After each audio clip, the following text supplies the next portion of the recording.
బ్రహ్మచర్యాన్ని పాటించాడు, సంతానమును పొందలేదు, అందువలన భీష్మునికి ఉత్తమగతులు కలిగే అవకాశం లేదు అని చెప్పడం సాధ్యం కాదు. అందుకే భీష్ముడు అలా భీష్మించడం ధర్మ వ్యతిరేకమా అన్న చర్చ కాని, అటువంటి సమస్య కాని అసలు ఉత్పన్నమే కాదు. ఆయన ఉత్తమగతులు పొందగలడు. ఈ శాస్త్ర ప్రమాణాన్ని అలా జీవించిన వాడు అలా బ్రతకగలడు అని చిట్ట చివర నిరూపణం చేశాడు భీష్ముడు. అది ఆయన జీవితంలో గొప్పతనం. ఆమె చెప్పింది గంగాదేవి, సనకసనందనాదుల వంటి వాడయా నీ కొడుకు అని చెప్పింది. నిజం. ఇదో చూడండి, లోకంలో ఊరిళ్ళేవాడు ఉంటాడు. వాడు సమయం లేకపోతే ఏం చేస్తాడు? భార్యకి చెప్తాడు, ఓ పంచేవే 2 పంచెలు, 2 ఉత్తరీయాలు, 2 లాల్చీలు, ఓ తువ్వాలు, ఇవన్నీ పెట్టులో పెట్టి అని చెప్పి వెళ్ళిపోతాడు. సర్దేసేయమని చెప్తాడు.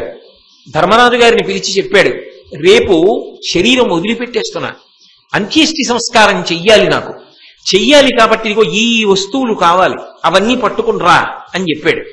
ధర్మరాజు గారు అవన్నీ బండిలో పట్టుకుని వచ్చాడు. పట్టుకొచ్చిన తర్వాత పిలిచి, ఇవన్నీ పట్టుకొచ్చావా?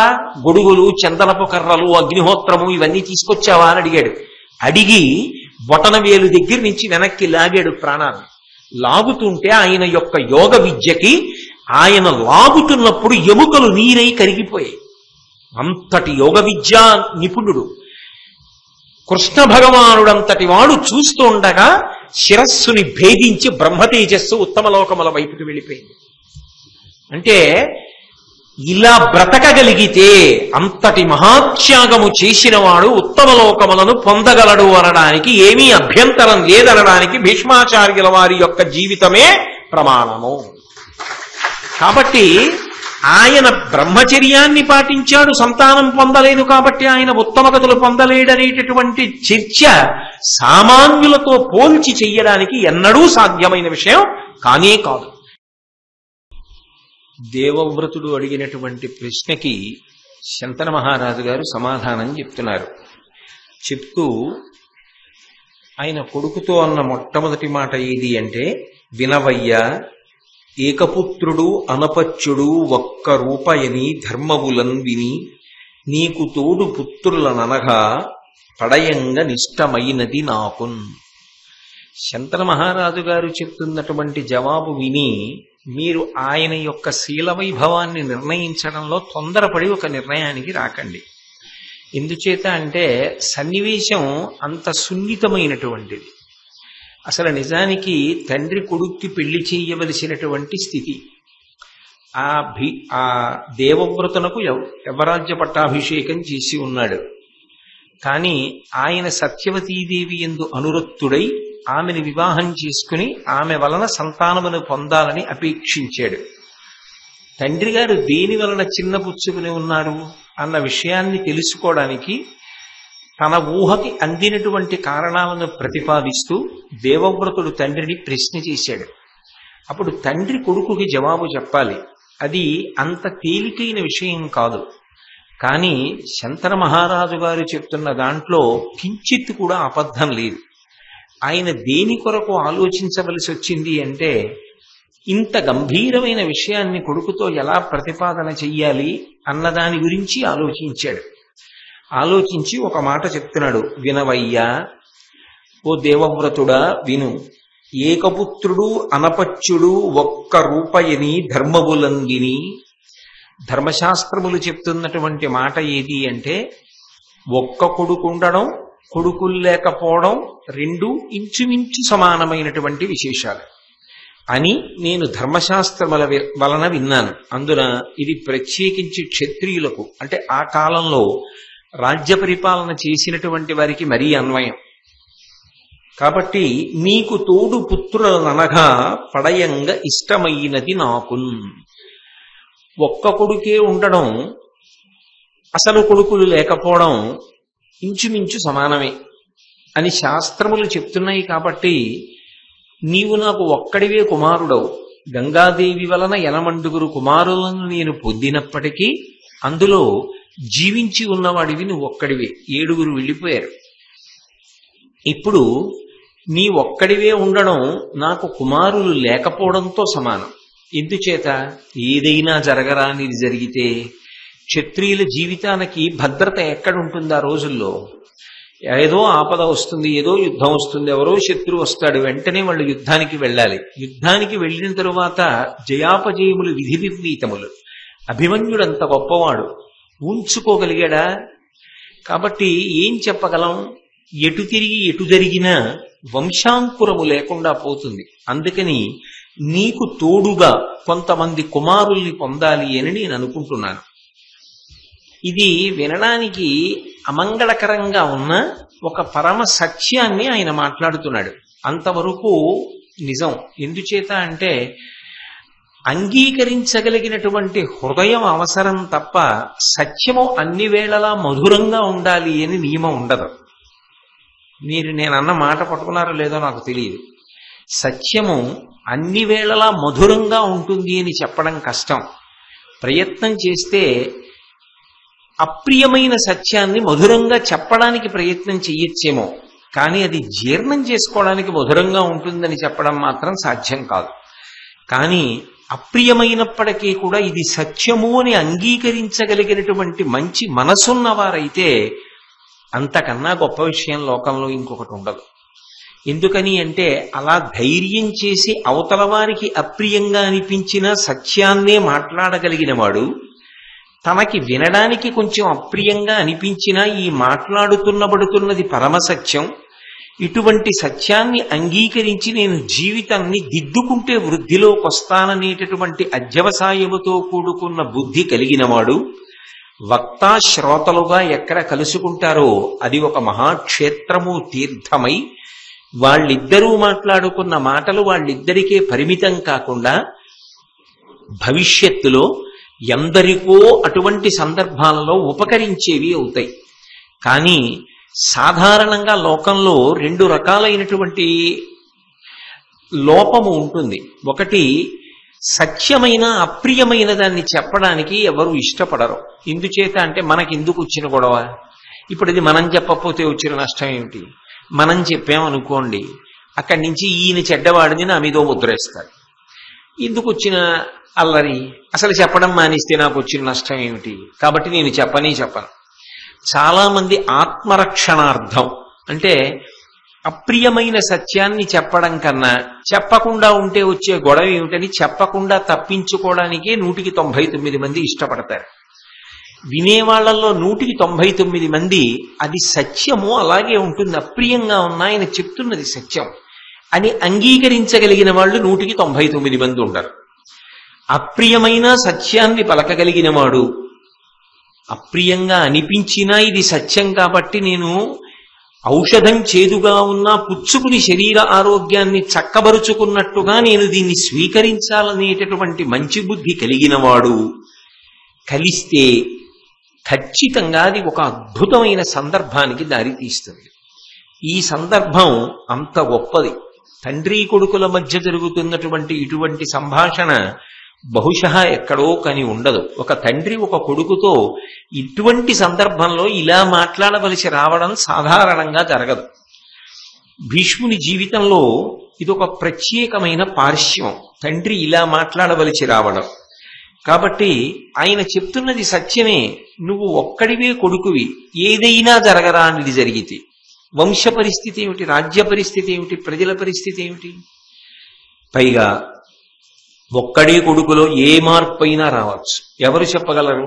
ఎందుకని అంటే అసలు నిజానికి ప్రతీప మహారాజు గారికి 3 కుమారులు. పెద్దవాడి పేరు దేవాపి, ఆయన రాజ్యం చెయ్యాలి.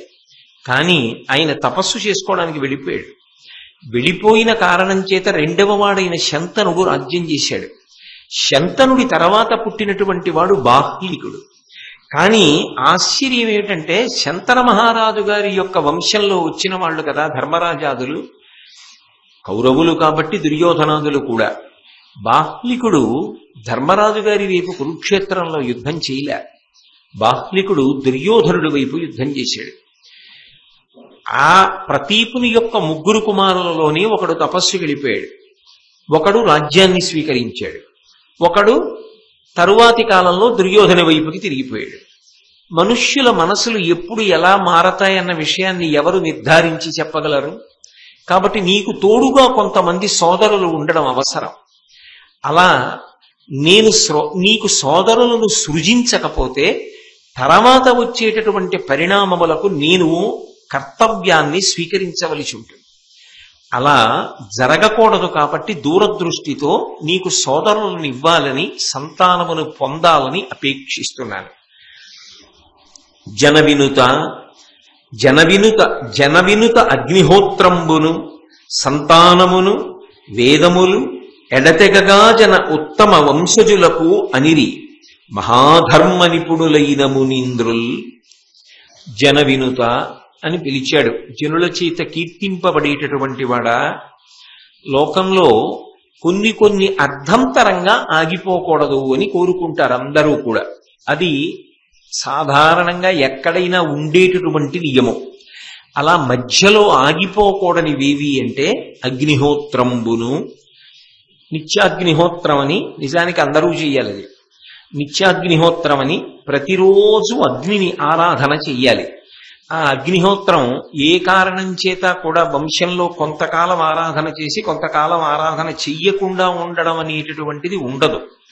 ఎందుకని అంటే ప్రత్యేకించి సనాతన ధర్మంలో అగ్నిహోత్రానికి విశేషమైన ప్రాధాన్యం. అసలు అగ్ని సంబంధంతో పుట్టి అగ్ని సంబంధంతో శరీరం పూర్తయిపోతుంది. అగ్ని సంబంధాన్ని వదిలిపెట్టేసే వాళ్ళు ఎవరు అంటే ఒక్క సన్యాసాశ్రమంలో ఉన్న వాళ్ళు వదిలిపెట్టేస్తారు. అలా వదిలిపెట్టేస్తారు కాబట్టే సన్యాసాశ్రమ స్వీకారం చేసి శరీరాన్ని విడిచిపెట్టిన వాళ్ళు ఎవరు ఉంటారో అటువంటి వాళ్ళ యొక్క పార్థివ శరీరాన్ని భూమిలో ఉంచి దాని మీద శివలింగాన్ని పెడితే అధిష్టానం అంటారు, దాని మీద తులసి కోట పెడితే బృందావనం అంటారు. తప్ప అగ్ని సంబంధం ఉంచుకుని శరీరం వదిలిపెట్టిన వాళ్ళు, అంటే వంట చేయించుకుని తిన్నవాళ్ళు, యజ్ఞయాగాది క్రతువులు చేసేవారు, వీళ్ళందరూ అగ్ని ఆరాధకుల కిందకే వస్తారు. వంట చేయించుకు తింటే ఎలా అవుతుందండి అంటారేమో. వంట చేయించుకు తిన్న తర్వాత యథార్థానికి అగ్నిహోత్రం నుంచి అన్నాన్ని దింపి వదిలేయకూడదు. అమంత్రకంగా ఆ ఇంటి ఇల్లాలు ఏం చేస్తుందంటే కొద్దిగా నెయ్యేసినటువంటి 4 మెతుకులు తీసి పొయ్యిలో వేసి మిగిలిన అన్నాన్ని వడ్డిస్తుంది భర్త గారికి. కాబట్టి అగ్ని ఆరాధనం అనేటటువంటిది వైదికంగా వస్తున్నటువంటి ఒక గొప్ప ఆచారం. ఎందుచేత అంటే శ్రియం హుతాశన అని. శ్రియం అనబడేటటువంటిది అగ్ని చేత ఇవ్వబడుతుంది అని. శ్రియం అన్న మాటకు అర్థం ఏమిటంటే కేవలం ఐశ్వర్యము కాదు. శ్రియం అంటే ఒక గొప్ప శక్తి. ఏమిటా శక్తి అంటారేమో. మీకు తేలికగా అర్థం అవడానికి నేను ఇంకొక మాట చెప్తే మీకు అర్థమవుతుంది. ప్రియం, శ్రియం అని 2 మాటలు. ఎన్నో సంకల్పాలు మనసులోంచి వస్తుంటాయి. మనసు నిద్రపోయే పర్యంతం, అంటే ఆత్మలోకి వెళ్ళిపోయి సుషుప్తిలోకి చేరే పర్యంతం, అది సంకల్ప వికల్ప సంఘాతం మనసు. అందుకని సూక్ష్మ శరీరం. నా మనసు చూపించండి అంటే ఎవరు చూపించలేరు. నెగడు అంటే ఓ మంట వెలుగుతోందనుకోండి, దాని దగ్గరికి వెళ్ళి కర్ర పెట్టి పొడిచారనుకోండి, అందులోంచి నిప్పు రవ్వలు రేగుతాయి. అలా మనసు పైకి వచ్చిన దగ్గర నుంచి, మేల్కొన్న దగ్గర నుంచి అనేక ఆలోచనలు చెప్తూ ఉంటుంది, విడిచిపెడుతూ ఉంటుంది, చెప్తూ ఉంటుంది, విడిచిపెడుతూ ఉంటుంది. దానికి అదే పని. అందుకే మనసు అనగా ఏమి అంటే వేదాంతమునందు సంకల్ప వికల్ప సంఘాతము అని పిలుస్తారు. ఇటువంటి మనసుకి నియతి ఏం ఉండదు. ఇది మనం కోరచ్చా, ఇది మనం కోరకూడదా, దానికి ఏం ఉండదు. అదో చంటి పిల్లాడి లాంటిది.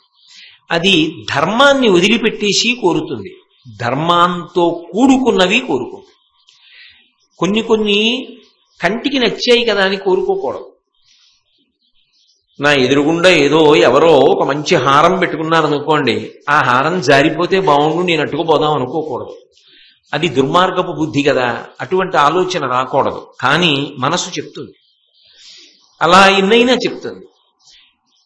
మనసులోంచి వచ్చేటటువంటివి ఏవి ఆలోచన లేకుండా ఇది అనుభవిస్తే నాకు సంతోషంగా ఉంటుందని అనుభవించడం మొదలు పెడితే ప్రియం. దానికి కట్టుబడిపోయాడు మనోస్థాయిలో. కాదు, మనసు చెప్పిన ఆలోచనని ఒక చట్రంలోకి పెడతాడు. ఏమిటా చట్రం అంటే ధర్మచట్రం. ఇది నేను తీర్చుకోవచ్చా ఓ ప్రశ్న వేసుకుంటుంటాడు ఎప్పుడు. లోపల నుంచి అంతరాత్మ ఒకటి ఉంటుంది కదా, నువ్వు తీర్చుకోవచ్చు, అందులో దోషం ఏముంది అని అందనుకోండి, అది తీర్చుకుంటాడు. అప్పుడు శ్రియం. ధర్మచక్రంలోకి ఇమిడితే తీర్చుకుంటే శ్రియం, ధర్మచక్రంలోకి ఇమడకపోయినా తన తృప్తి కొరకు తీర్చేసుకుంటే ప్రియం. ప్రియంకి శ్రియంకి సమాజము యొక్క అభ్యున్నతంతా ఉంటుంది. మీరు బాగా పట్టుకున్నారో లేదు, నా మనసుకి తోచింది కదా అని నేను అన్ని అనుభవించడం మొదలెట్టాను అనుకోండి, అందులో సమాజం పాడైపోవడం ఉంటుంది. నేను బాగుపడినట్టు కనపడినా సమాజము సర్వనాశనమైపోవడం అంతలోనే ఉంటుంది. నిగ్రహించుకొని ధర్మచట్రంలో ఇమిడితేనే తీర్చుకుంటున్నాను అనుకోండి, నా భద్రతతో పాటు సమాజ భద్రత కూడా ఇముడుతుంది. ఆ నిగ్రహ శక్తి ధర్మచట్రంలో ఇమిడితే తప్ప దీన్ని నేను అనుభవించను అనగలిగిన శక్తి దేని వలన వస్తుంది అంటే అగ్ని ఆరాధనము చేత వస్తుంది అని శాస్త్రవాక్కు. అందుకని శ్రియమిచ్చేత్ హుతాశన. అందుకని అగ్ని ఆరాధనము తెగిపోకూడదు, మధ్యలో ఆ అగ్ని ఆరాధనము జరుగుతూ ఉండాలి అని. అటువంటి అగ్ని ఆరాధనాన్ని మధ్యలో విడిచిపెడితే శ్రియం పోగొట్టుకున్నవాడు అవుతున్నాడు కదా, ప్రియంకి వశపడుతున్నాడు కదా. దాని వలన కీర్తి ప్రతిష్టలు వంశంలో ఎలా నిలబడతాయి? ధర్మాత్ముడైన వాడు ఎవరుంటాడో, ధార్మికుడు ఎవరుంటాడో వాడు యశోవిరాజితుడు అవుతాడు. శంకర మహారాజు గారి గురించి, భారతం గురించి ఎందుకు చెప్పుకుంటున్నాం? ధర్మం పట్టుకున్న వాడు ఎలా వర్ధిల్లాడో తెలుసుకోవడానికి, అంతే కదా. కాబట్టి జన వినుత అగ్నిహోత్రంబును సంతానమును, సంతానము నాకు వద్దు అన్న మాట అనడానికి వీలు లేదు. ఎందుచేత అంటే గృహస్థాశ్రమ స్వీకారం ఎందుకు చేస్తారు అంటే ధార్మికమైనటువంటి సంతానమును పొందుట కొరకు. కామము ధర్మము చేత ముడిపడిపోతే అందులోంచి అర్థము ప్రభవిస్తుంది. ధర్మార్థ కామ మోక్షములు కదా పురుషార్థములు. కామము ధర్మముతో ముడిపడిపోవాలి. ఒక వయసు వచ్చిన తరువాత మనసు నుండి కామము పొటమరిస్తుంది, కానీ అది ధర్మముతో ముడిపడాలి. ధర్మంతో ముడిపడడం అంటే ధర్మపత్నిని స్వీకరిస్తాడు. అందుకే కామపత్ని అన్న మాట లేదు, భార్య. వైదికంగా ఆ మాట వాడరు, ధర్మపత్ని సమేతస్య అంటారు. ఆమె నా ధర్మమునకంతటికీ కూడా ఆలంబనం. కామము ధర్మము చేత ముడిపడిందనుకోండి, అందులోంచి అర్థం వస్తుంది. అర్థం అంటే డబ్బు కాదు. అర్థమన్న మాటకు అర్థం ఏమిటంటే సమస్త సుఖములకు ఆలవాలమైనటువంటి వస్తు సంచయం ఏది ఉంటుందో దాన్ని అర్థం అంటారు. మనిషి సంతోషంగా సుఖంగా జీవించడానికి పనికొచ్చేవి ఏ ఉంటాయో అవన్నీ అర్థమే. నేను ఇప్పుడు ఇక్కడ ఉపన్యాసానికి ఒక కారులో వచ్చాననుకోండి, అది అర్థం. నేను మీ అందరికీ వినపడేటట్టు గట్టిగా మాట్లాడక్కర్లేకుండా దీన్ని వాడుతున్నాను అనుకోండి, ఇది అర్థం. నేను హాయిగా కూర్చోవడానికి ఓ కుర్చీలో కూర్చున్నాను అనుకోండి, ఇది అర్థం. ఇవన్నీ అర్థమే. నా సుఖమునకు యోగ్యమైనటువంటి వస్తు సంచయము. ధర్మము కామముతో ముడిపడితే అర్థము ప్రభవిస్తుంది. ఎలా? కొడుకుగా కూతురుగా అర్ధ రూపంలో వస్తారు. ఇప్పుడు ఆ కొడుకుని చూసి సంతోషం, కూతుర్ని చూసి సంతోషం. ఆ కూతుర్ని కన్యాదానం చేశాడు. దశ పూర్వేషాం దశాపరేషాం, 10 తరాల ముందు 10 తరాల వెనక తనతో కలిపి 21 తరాలు తరిస్తున్నాయి. ఆడపిల్ల పుట్టి మగపిల్లవాడు పుట్టాడు, వంశం నిలబడింది. కాబట్టి ధార్మికమైన సంతానము నాకు వద్దు అన్న మాటలో కామము విచ్చలవిడితనాన్ని పొందడానికి అవకాశం ఉంది. 1. 2, ఎక్కడో ఎవరో మహాత్ములుంటారు, పుట్టుకతోటే అసలు కామము వైపుకి మనసు వెళ్ళనటువంటి వాళ్ళు ఉంటారు. వాళ్ళు కారణజన్ములు. శంకరాచార్యుల వారు, శుకబ్రహ్మ, చంద్రశేఖరేంద్ర సరస్వతి మహాస్వామి వారు, ఇటువంటి వాళ్ళు కోట్ల కోట్ల కోట్ల మందిలో ఎవరో ఒకరుంటారు తప్ప అటువంటి వాళ్ళని చూసి అందరూ అలా ఉందామనుకోవడం, కోట బయటికి వచ్చి యుద్ధం చేయడం. గృహస్థాశ్రమంలో ఉండడం, కోటలో ఉండి యుద్ధం చేయడం. ఇంతకన్నా నేను వివరంగా మాట్లాడక్కర్లేదు, మీరు ప్రాజ్ఞులు పట్టుకోగలరు. కాబట్టి సంతానము ఇక్కడితో ఆగిపోతే బావుణ్ణు, వంశం ఆగిపోవాలని ఎవరు కోరుకుంటారు? ఎవరు కోరుకోరు. వంశము వర్ధిల్లాలని ఎవరైనా కోరుకుంటాడు. తన కళ్ళ ముందు కొడుకులు కలగాలి, కూతుళ్ళు పుట్టాలి, తన కళ్ళ ముందు మనవలు పుట్టాలి, మునిమనవలు పుట్టాలి, వంశం ఆచంద్రతారార్కం పెరగాలని కోరుకుంటారు. సంతానమును వేదములు, ధర్మమునకంతటికీ ప్రమాణమైనటువంటి వేదము లుప్తమైపోయిందనుకోండి, అసలు ధర్మం చెప్పడం ఎలా కుదురుతుంది? కుదరదు.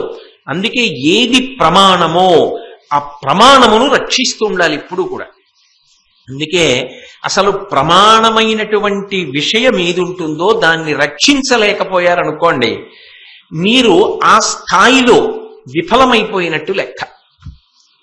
మీరు బాగా పట్టుకున్నారో లేదో, ఇప్పుడు ఓ ఇల్లు ఉందనుకోండి, ఆ ఇంట్లో కనీసంలో కనీసం మా నాన్నగారు, మా తాతగారు, మా ముత్తాతగారు ఏం చేసేవారు, మా ముత్తాతగారు ఎంత గౌరవంగా బ్రతికారు, వారు ఏ త్యాగాలు చేశారు, వారి జీవితం ఎలా గడిచింది, మా తాతగారు ఎలా బ్రతికారు, మా నాన్నగారు ఎలా బ్రతికారు, మా అమ్మగారు ఎలా జీవించారు, మా నాయనమ్మ గారు ఎలా ఉండేవారు, ఇవి కనీసం ఓ 3 తరాల గురించి అయినా తెలిసి ఉండాలి.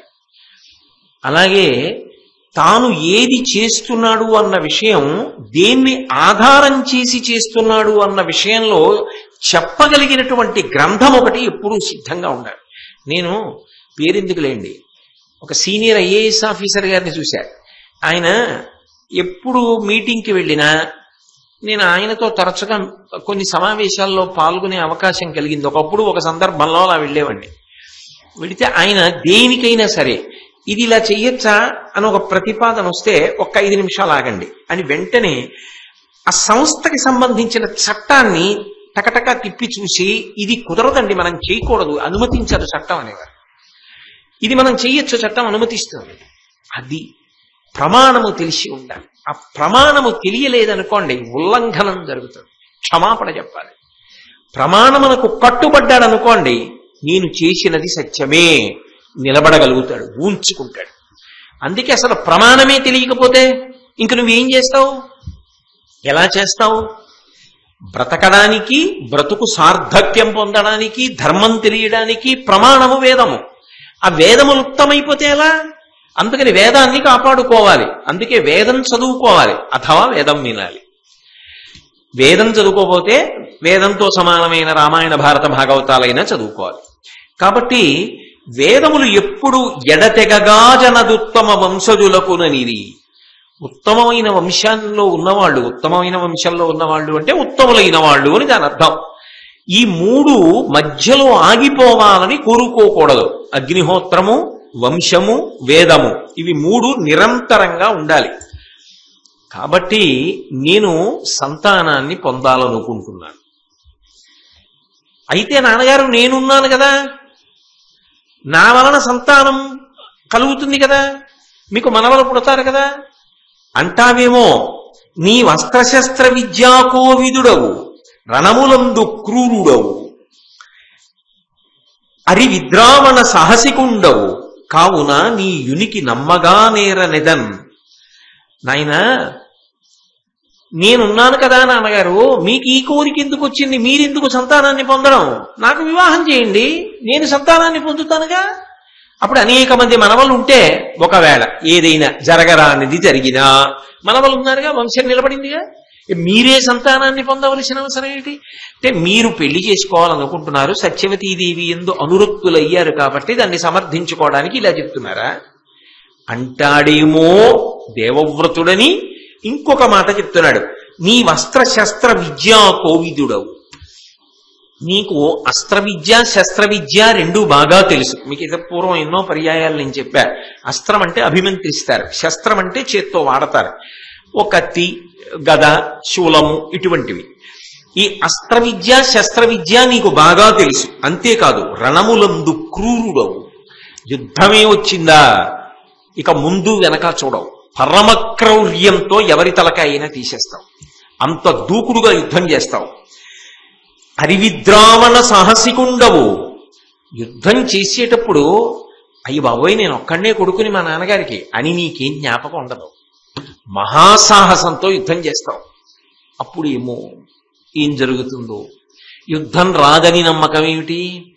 యుద్ధం వచ్చాక వృద్ధుడైన నన్ను పంపించి నువ్వు ఇంట్లో కూర్చుంటావా? నువ్వు వెళ్ళాలిగా, మరి యవ్వనంలో ఉన్నవాడివి. అప్పుడు వెళ్ళిన తరువాత ఈ లక్షణాలు ఉన్నవాడివి కాబట్టి తెగించి వెళ్ళినప్పుడు ఏదైనా జరిగితే, ఏదైనా అన్న మాటకు అర్థం మీకు అర్థమవుతోందిగా. అప్పుడు వంశం ఏమైపోవాలి, వృద్ధాప్యంలో ఉన్న నేనేమైపోవాలి? కాబట్టి కావున నీ యునికి నమ్మగా నేరనెదన్. కాబట్టి నీ ఉనికి, నువ్వు ఉన్నావు అన్నది ఎప్పుడూ ఉంటుంది అని నమ్మడం నాకు కష్టం. ఇది అప్రియమే ఈ మాట చెప్పడం. కానీ మీరు ఒక్కటి ఆలోచించండి, ఇందులో ప్రధానంగా శంతన మహారాజు గారు చెప్తున్నటువంటి సందేశం అంతా, కొడుక్కి చెప్తున్న మాట అంతా ఎటువైపుకి ఒరిగిపోతోంది. నువ్వు ఒక్కడివే సంతానం కాబట్టి నేను అంగీకరించలేను, కాబట్టి నీకు సోదరులు ఉండాలి, ఇది కదా చెప్తున్నాడు. కానీ మీరు ఇంకొక కోణం ఆలోచించండి. అంత తాపత్రయం ఉన్నవాడు ఈ దేవవ్రతుడికి పెళ్లి చేసేస్తే అయిపోలా? దేవవ్రతుడికి పెళ్లి చేస్తే దేవవ్రతుడికి సంతానం కలగదు, సంతానం కలిగితే వంశం నిలబడలా? మరి దేనికి భయపడుతున్నాడు శంతన మహారాజు అంటే, ఆయన దేనికి భయపడుతున్నాడో అది నోటితో చెప్పకపోయినా అది దేవవ్రతుడికి అర్థమైంది, శంతన మహారాజు గారికి అర్థమైంది. కొన్ని విషయాలు ఏం చేస్తారంటే స్పష్టంగా నోటితో అనలేని ఉంటాయి. ఆ నోటితో అనలేనివి అనలేక అర్థం చేసుకునేటట్టు చెప్తారు ధార్మికంగా. అది మాట్లాడడంలో ఉండే సొబగు. ఏమిటి ఇక్కడ గొప్ప ఇబ్బంది అంటే, గంగమ్మ దేవవ్రతుణ్ణి తీసుకొచ్చి శంతన మహారాజు గారికి అప్పచెప్తున్నప్పుడు ఒక మాట చెప్పింది. ఇతను వసువులలో 8వ వాడు. వశిష్ఠుని యొక్క శాప కారణంగా భూమి మీదకు వచ్చాడు. ఇతను దీర్ఘాయుష్మంతుడు, సకల శాస్త్ర విశారదుడు, కానీ ఇతనికి సంతానం ఉండదు అని చెప్పింది. అది శాపంలో అంతర్భాగం. ఇతనికి సంతానం ఉండదు. ఇతను తండ్రి సుఖం కోసం త్యాగం చేస్తాడు. స్త్రీభోగాన్ని, కాంచనాన్ని కూడా త్యాగం చేసేస్తాడు. కాబట్టి ఇతను సంతానమును పొందడు అని చెప్పింది. అది వశిష్ఠ వాక్ అయినప్పుడు ఈ పిల్లవాడికి సంతానం కలిగేటటువంటి అవకాశం లేదు. ఆ అవకాశం లేనప్పుడు ఇవాళ కాకపోతే రేపు, రేపు కాకపోతే ఎల్లుండి కాకపోతే 100 సంవత్సరముల తర్వాత శంతన మహారాజు గారి వంశం అంతరించిపోతుంది.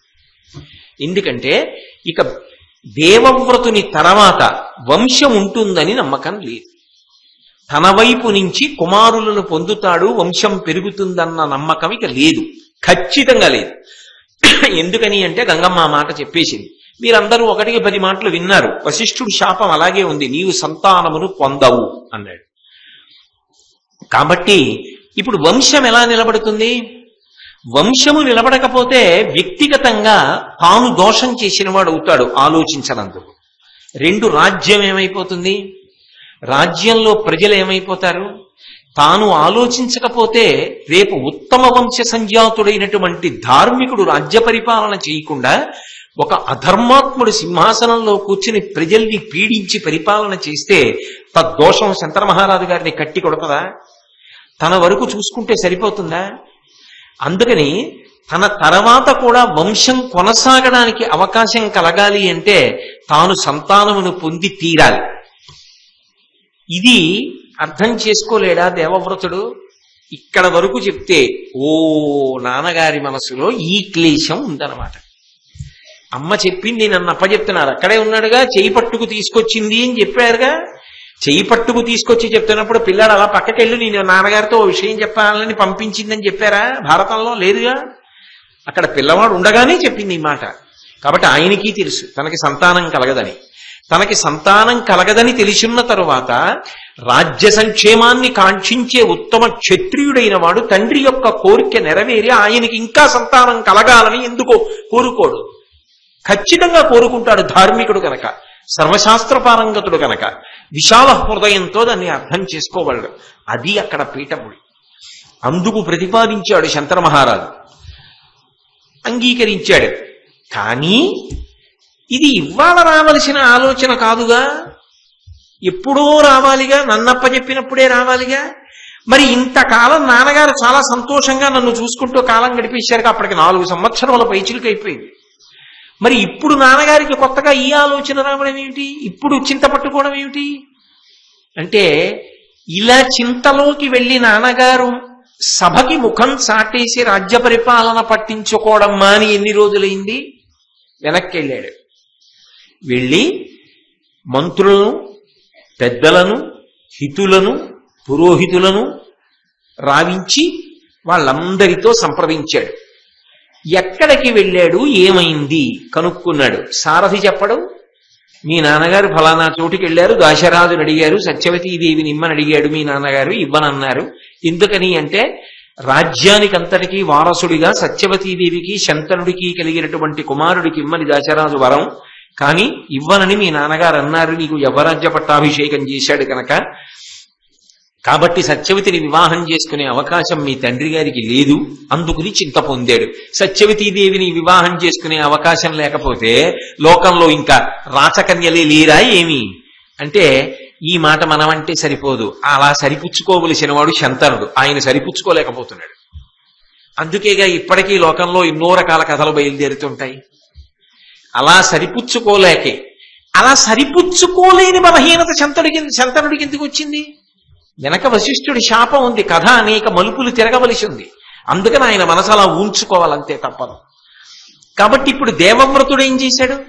తన కర్తవ్యం ఏమిటి ఆలోచించాడు. తానేం చెయ్యాలి? తండ్రి గారు చెప్పినటువంటి మాట పరమసత్యం, వంశం నిలబడాలి. వంశం నిలబడడం కోసం తాను త్యాగం చెయ్యవలసి వస్తే త్యాగం చెయ్యాలి. కాబట్టి సత్యవతీదేవిని దాశరాజు ఏ కారణానికి ఇవ్వనన్నాడు కనుక్కుంటానని ఇంతమందిని తీసుకుని వెళ్ళాడు. ఎందుకంటే ఒక మాట ఎవరూ లేనప్పుడు ఇవ్వడం వేరు, పెద్దల సమక్షంలో ఇవ్వడం వేరు. కాబట్టి ఇంతమందిని తీసుకుని దాశరాజు దగ్గరికి వెళ్ళాడు. వెళ్ళి ఆ దాశరాజును అడిగాడు, ఏమయ్యా, నీ యొక్క కుమార్తె సత్యవతీదేవిని యోజనగంధిని మా తండ్రి గారైనటువంటి శంతన మహారాజు గారికి ఇచ్చి వివాహం చెయ్యవలసిందిగా కోరుతున్నా, ఏమిటి అభ్యంతరం, ఏమిటి విచిత్రం అంటే, తండ్రి కొడుకు గురించి అడగవలసిన మాట కొడుకు తండ్రి గురించి అడుగుతున్నాడు. ఇది భీష్ముడి జీవితంలో గొప్ప మలుపు. ఒక్కొక్క మహానుభావుడి యొక్క త్యాగం, ఒక్కొక్క మహానుభావుడి పెద్దరికం హద్దులేని రీతిలో ఉంటాయి. కొంతమంది పెద్దరికం చూడండి, వయసుతో సంబంధం ఉండదు, వాళ్ళకి ఏమిటో మరి చిన్నతనం నుంచి ఆ పెద్దరికం అలవాటు అయిపోతుంది, వాళ్ళే ఆ ఇంటికి పెద్దవాళ్ళు అవుతారు. అన్ని రకాలుగాను పెద్దరికం వాళ్ళది, ఆ గౌరవం, ఆ పెద్దరికం వాళ్ళకి అలా అలవాటు అయిపోతుంది. నిజానికి వాళ్ళు వయసుతో పోల్చారనుకోండి, వాళ్ళు చాలా మంది కన్నా చిన్నవాళ్ళు. చాలా మంది కన్నా చిన్నవాళ్ళైనా వాళ్ళు వయసుతో సంబంధం లేకుండా పెద్దరికాన్ని జీవితంలో పోషిస్తూనే ఉంటారు. అది కొన్నింటిలో యోగం, కొన్నిటిలో బాధాకరమైన విశేషం. ఎందుకంటే వాళ్ళు వాళ్ళ వయసుకి తగినట్టు ప్రవర్తించడానికి అవకాశం ఉండదు. చాలా సందర్భాల్లో వాళ్ళు ఎప్పుడూ పెద్దరికంగానే ఉండాలి. అలా లేరనుకోండి, ఆయన ఏంటంటే అలా ఉన్నారంటారు కదా. అందుకని ఇక్కడ దేవవ్రతుని జీవితంలో ఏమైందంటే, ఆయన వయసుని మించిన పెద్దరికాన్ని పోషిస్తున్నాడు, తండ్రికి పెళ్లి చేస్తున్నాడు. బహుశా తండ్రికి పెళ్లి చేసిన కొడుకుల కథలలో మొదటిది ఇదేనేమో, ఇంత గొప్ప కథ, ఇన్ని మలుపులతో ఉన్న కథ. కాబట్టి ఇప్పుడు ఆయన వెళ్ళి దాశరాజుని అడిగాడు.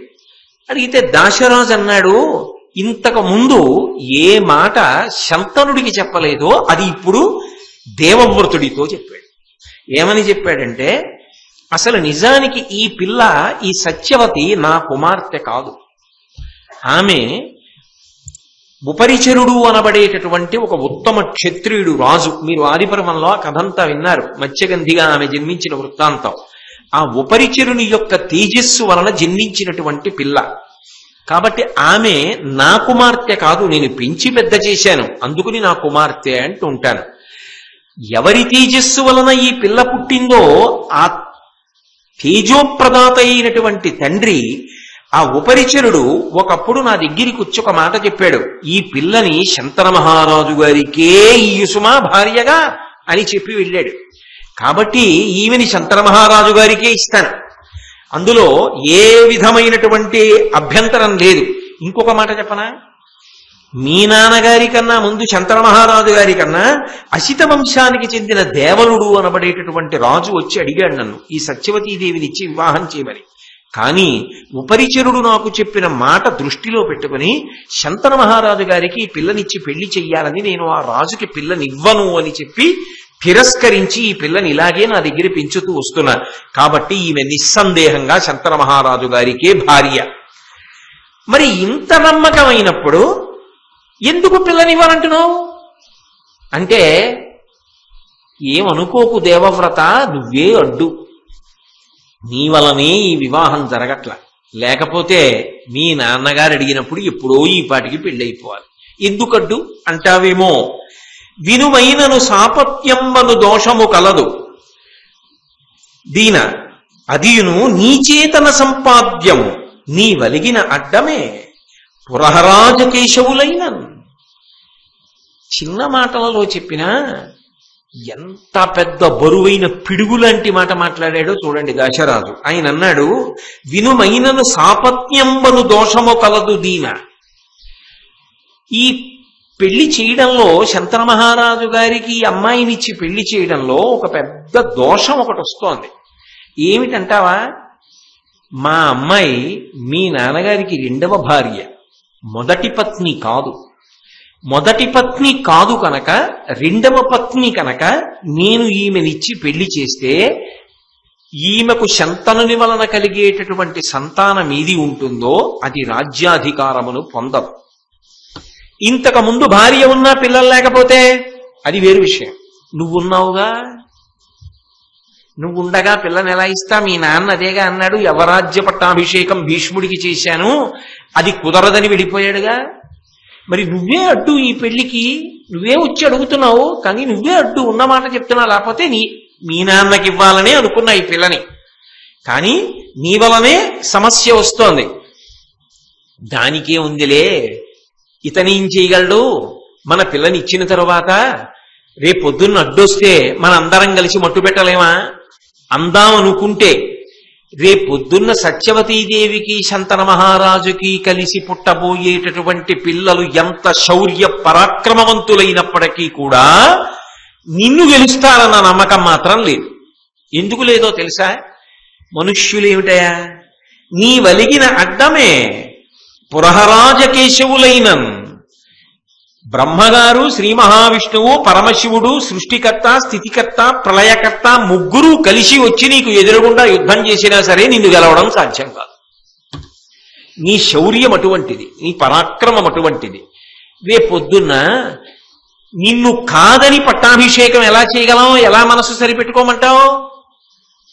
అక్కర్లేదులే, అంతగా రాజ్యం అడిగితే ఇతన్ని పక్కన పెట్టి మనం సత్యవతీదేవికి పుట్టిన పిల్లలకి పట్టాభిషేకం చెయ్యొచ్చులే అని ఎలా నమ్మమంటావు? ఏం ధైర్యంతో ఇవ్వను పిల్లని? అందుకు ఇవ్వనన్నా. మీ నాన్న కూడా నీకు పట్టాభిషేకం చెయ్యను, సత్యవతీదేవికి పుట్టినటువంటి కుమారులకు పట్టాభిషేకం చేస్తానని నాకు మాట ఇవ్వలేదు. అంటే ఆయన ధర్మానికే కట్టుబడ్డాడు. ఇక ఎట్టి పరిస్థితులలో ఆమె సంతానమునకు రాజ్యము రాదని రూఢమైపోయింది. అయినప్పుడు ఎందుకు ఇవ్వాలి పిల్లని? కాబట్టి ఎవరడ్డో వాడే వచ్చి అడిగాడని పిల్లనిచ్చేయాలి. ఇవ్వను. వెంటనే దేవవ్రతుడు ఆయన ముందు చూపుతోనే వెళ్ళాడు. వెళ్ళినప్పుడే తనతో పాటు కొంతమంది పెద్దలు, అంటే సామంతరాజులు, పురోహితులు, మంత్రులు, ఇటువంటి వాళ్ళందరినీ తీసుకెళ్లాడు కదా. వాళ్ళందరూ కూర్చుని ఉన్నారు, ఈ మాటలు జరుగుతున్నాయి. ఆయన ఉత్తర క్షణంలో లేచన్నాడు, వినుడు, ప్రసిద్ధులైన పృథివీపతులిందరు నీ గురు ప్రయోజనమున చేసి తిన్ సమయ సంస్థితి ఈ లలితాంగికుద్భవించిన తనయుండ రాజ్యమును చెయ్యగనర్హుడు వాడు మాకు ఎల్లను పతి వాడ కౌరవ కుల స్థితికారుడు దార సంపదన్. ఆయన లోకంలో ఎప్పుడూ ఎక్కడా ఎవ్వరూ అనడానికి కూడా సాహసించినటువంటి మాట ఒకటి అన్నాడు. వినుడు, ప్రసిద్ధులైన పృథివీపతులిందరు. ఇక్కడ ఇంతమంది రాజులు ఉన్నారు ఈ సభలో. ప్రధానంగా ఇది రాజ్యానికి సంబంధించిన సమస్య కదా. నేను మీ అందరి ఎదుట ప్రతిజ్ఞ చేసి చెప్తున్నాను, నే గురు ప్రయోజనమున చేసి తిన్ సమయ సంస్థితి. మా నాన్నగారి యొక్క ప్రయోజనాన్ని అపేక్షించి నేను ఒక గొప్ప ప్రతిజ్ఞ చేసి ఒక కొత్త నియమాన్ని అమలులోకి తీసుకొస్తున్నాను. ఈ లలితాంగికుద్భవించిన తనయుండ రాజ్యమును చేయగనర్హుడు. ఈ సత్యవతీదేవికి మా నాన్నగారికి కలిసి జన్మించినటువంటి కుమారుడు ఎవరుంటాడో ఆ కుమారుడే రాజ్యమును చేస్తాడు తప్ప నేను రాజ్యము చెయ్యను. రాజ్యమును పరిత్యజిస్తున్నాను. నాకు రాజ్యాధికారము లేదు, వదిలిపెట్టేస్తాను. కాబట్టి వాడ మాకు ఎల్లను పతి, అతనే మా అందరికీ కూడా పోషకుడు, అతనే మా అందరికీ ప్రభువు. నేను ప్రభుత్వాన్ని అడగను, నేను పరిపాలన చెయ్యను. వాడ కౌరవ కుల స్థితికారుడు దార సంపదన్. అతని సంతానమే భవిష్యత్తులో రాజ్యాన్ని కూడా స్వీకరిస్తుంది. కాబట్టి నా సంతానము రాజ్యాన్ని తీసుకోదు, నేను రాజ్యాన్ని తీసుకోను. అంటే ఇప్పుడు ఒక మహాత్యాగాన్ని చేస్తున్నాడు భీష్ముడు. మొట్టమొదటి ఏది వదిలిపెట్టాడు అంటే కనకమును వదిలిపెట్టాడు. కనకము అన్న మాటకి నేను ప్రతిపాదనలో తీసుకుంటున్నది ఇది అంటే సమస్త రాజ్యాధికారాన్ని రాచభోగాలను వదిలిపెట్టేశాడు. ఇది ఎవరి జీవితంలోనూ కూడా అంత తేలికైన విషయం కాదు. అధికారము అనేటటువంటిది ఒక మత్తైనటువంటి ఆనందదాయకమైనటువంటి లక్షణం. దాన్ని వదిలిపెట్టేసుకోవాలి అని అంత తొందరగా ఎవరు అనుకుంటారు? పైగా అసలు రుచి చూశాడా? అసలు మహారాజుగా కూర్చున్నాడా? అసలు కూర్చోని వాడు నాకు ఈ రాజ్యం అక్కర్లేదు, ఇక పైన నేను రాజ్యం చెయ్యను, పోనీ తాను బలహీనుడైతే, తనకి శక్తి లేకపోతే, తాను యుద్ధాలు చెయ్యకపోతే, తాను అస్త్రశస్త్ర విశారదుడు కాకపోతే, తనకి శాస్త్ర పాండిత్యం లేకపోతే, పరిపాలనా దక్షుడు కాకపోతే, జన్మతః వైక్లభ్యములుంటే, వ్యసనపరుడైతే, మహాపాతకములు చేసిన వాడైతే రాజ్యమును విడిచిపెడితే అది సమర్థించవచ్చు. ఇందులో ఏ దోషాలున్నాయి భీష్ముడికి? ఏ దోషం లేదు. ఏమిటి ఆయన చేసిన దోషం అంటే ఈ జన్మది కాదు, గతంలో చేసింది. ఇది సనాతన ధర్మానికి ప్రాణప్రదం. ఇప్పుడు నేను ఇలా ఉన్నాను కదా, నాకు ఎందుకు వచ్చిందని అడక్కు. గతంలో చేసినది ఏదో ఇప్పుడు అనుభవిస్తున్నాను. కాబట్టి వశిష్ఠ శాపం అనుభవంలోకి వస్తోంది. దీర్ఘాయుష్మంతుడై రాజ్యాన్ని వదిలిపెట్టేస్తాడు. ఆ తర్వాత ఎన్ని కష్టాలు వచ్చాయి. కళ్ళ ముందు మనవలు రాజ్యం కోసం కొట్టుకుంటుంటే రాజై మాట్లాడగలిగాడా? ధృతరాష్ట్రుడు ఎన్ని భీష్ముడు చెప్తున్నా మహారాజు మాట్లాడా? మహారాజై మాట్లాడలేదు సరే కదా, మాట్లాడిన విదురుణ్ణి ఎంత దూషణ చేశారో మీరు విన్నారు కదా. విదురుడి యొక్క ఉపాఖ్యానం విన్నప్పుడు విదురుణ్ణే నిందించిన వాళ్ళు భీష్ముడు మాట్లాడితే నిందించరా? వాళ్ళు మాట పడగలడా? అంత పెద్ద వయస్సులో అంత పెద్దరికం ఉన్నవాడు మాట పడగలడా? అందుకే చాలా సందర్భాలలో ధర్మం తప్పి పుత్రవ్యామోహంతో ఉన్నటువంటి ధృతరాష్ట్రుడి వలన మాట మాట్లాడకుండా అగ్నిహోత్రాన్ని గుండెల్లో పెట్టుకుని ఎంత సతమతమైపోయాడు. ఇది కదూ బాధపడ్డామంటే. ఇప్పుడు ఆయనకి అంతఃపురంలో ఉన్నాడు, రాజ్యం ఉందా? అంతఃపురంలో ఉన్నాడు, ఈ భోగములు నాదెనగలడా? అలాగని రాజ్య సంరక్షణం కోసం యుద్ధం చేయకుండా ఉండగలడా? యుద్ధాలు ఆయనవి, రాజ్యం ఆయనది, కష్టం ఆయనది, ఫలితము వేరొకడిది. ఈయన కష్టపడి సంపాదించి పెడితే కష్టం తెలియకుండా అనుభవించి నాశనం అవ్వడానికి కింద వాళ్ళకి పనికొస్తుంది. ఇప్పుడు అది ఆయన జీవితంలో ఎంత విషమ పరిస్థితి. అలాగని రక్షించుకోకుండా ఉండలేడు. తీరా రక్షించి రాజ్యాన్ని విస్తరించి కాపాడిన తరువాత అధమాధములై కిందనున్న వాళ్ళు భోగవాలసులై వ్యసనపరులై నశించిపోతుంటే వాళ్ళని మందలించలేడు. అప్పుడు ఎంత సంకట స్థితిలో పడి ఎంత కష్టపడ్డాడు జీవితంలో. ఎవడు లోకంలో అటువంటి త్యాగం చెయ్యగలడు? నాకు అక్కర్లేదు, నా బిడ్డలకు అక్కర్లేదు అనగలిగిన వాడు ఉంటాడా లోకంలో? నాకు అక్కర్లేదు ఆ మాట వీరు, నా బిడ్డలకు అక్కర్లేదు అనగలిగిన వాడు ఉండడు. ఎందుకనంటే మనిషి జీవితం చమత్కారంగా ఉంటుంది. పుట్టినప్పుడు పిల్లవాడిని ఒరే మీ అమ్మని మాతో తీసుకెళ్ళిపోతున్నానన్నాడు అనుకోండి, మేనమామ వచ్చి అమ్మ నాది అని వాడు ఏడుస్తాడు. మేనమామని 2 కొడతాడు భుజం మీద. చిన్నపిల్లాడు, చాలా చంటి పిల్లాడిగా ఉన్నది నేను చెప్తున్న సందర్భం. 3 ఏళ్ల వాడు కింద ఉన్నప్పుడు. అంతేగాని పెద్దవాడు అయిన తర్వాత అని కాదు నా ఉద్దేశం. ఆ భుజం మీద 2 దెబ్బలు కొట్టి మేనమామని అమ్మ నాది అంటాడు. అంటే అమ్మ లేకుండా తాను బ్రతకలేను అనుకుంటాడు. అలాగే తండ్రి, అన్నదమ్ములు, అక్క చెల్లెళ్ళు. కానీ జీవితం బహు విచిత్రంగా ఉంటుంది. ఏది విడిపోకపోతే విస్తరించదు. అసలు అదో ఆశ్చర్యం. చెట్టున పండిన పండు రాలిపోవాలి, రాలిపోతేనే గింజలు నేల మీద పడి మళ్ళీ ఎక్కువ చెట్లు వస్తాయి. చెట్టున పండిన పండు చెట్టునే ఉండిపోతానంటే మళ్ళీ చెట్లు ఎక్కడి నుంచి వస్తాయి? అంతే, పుట్టిన వాళ్ళు చెదరాలి, చెదిరి వృద్ధిలోకి వస్తారు. ఆ అమ్మ ఆ నాన్నే కొడుకుని నెత్తి మీద పెట్టుకుని చూడకుండా ఉండలేరు. కానీ వాడికే ఐఐటీలో సీట్ వచ్చిన తర్వాత ఏం చేస్తారు? పంపిస్తారు, పంపించి సర్దుకుంటారు. అన్నయ్యని విడిచిపెట్టి ఉండలేని చెల్లెలు ఏం చేస్తుంది?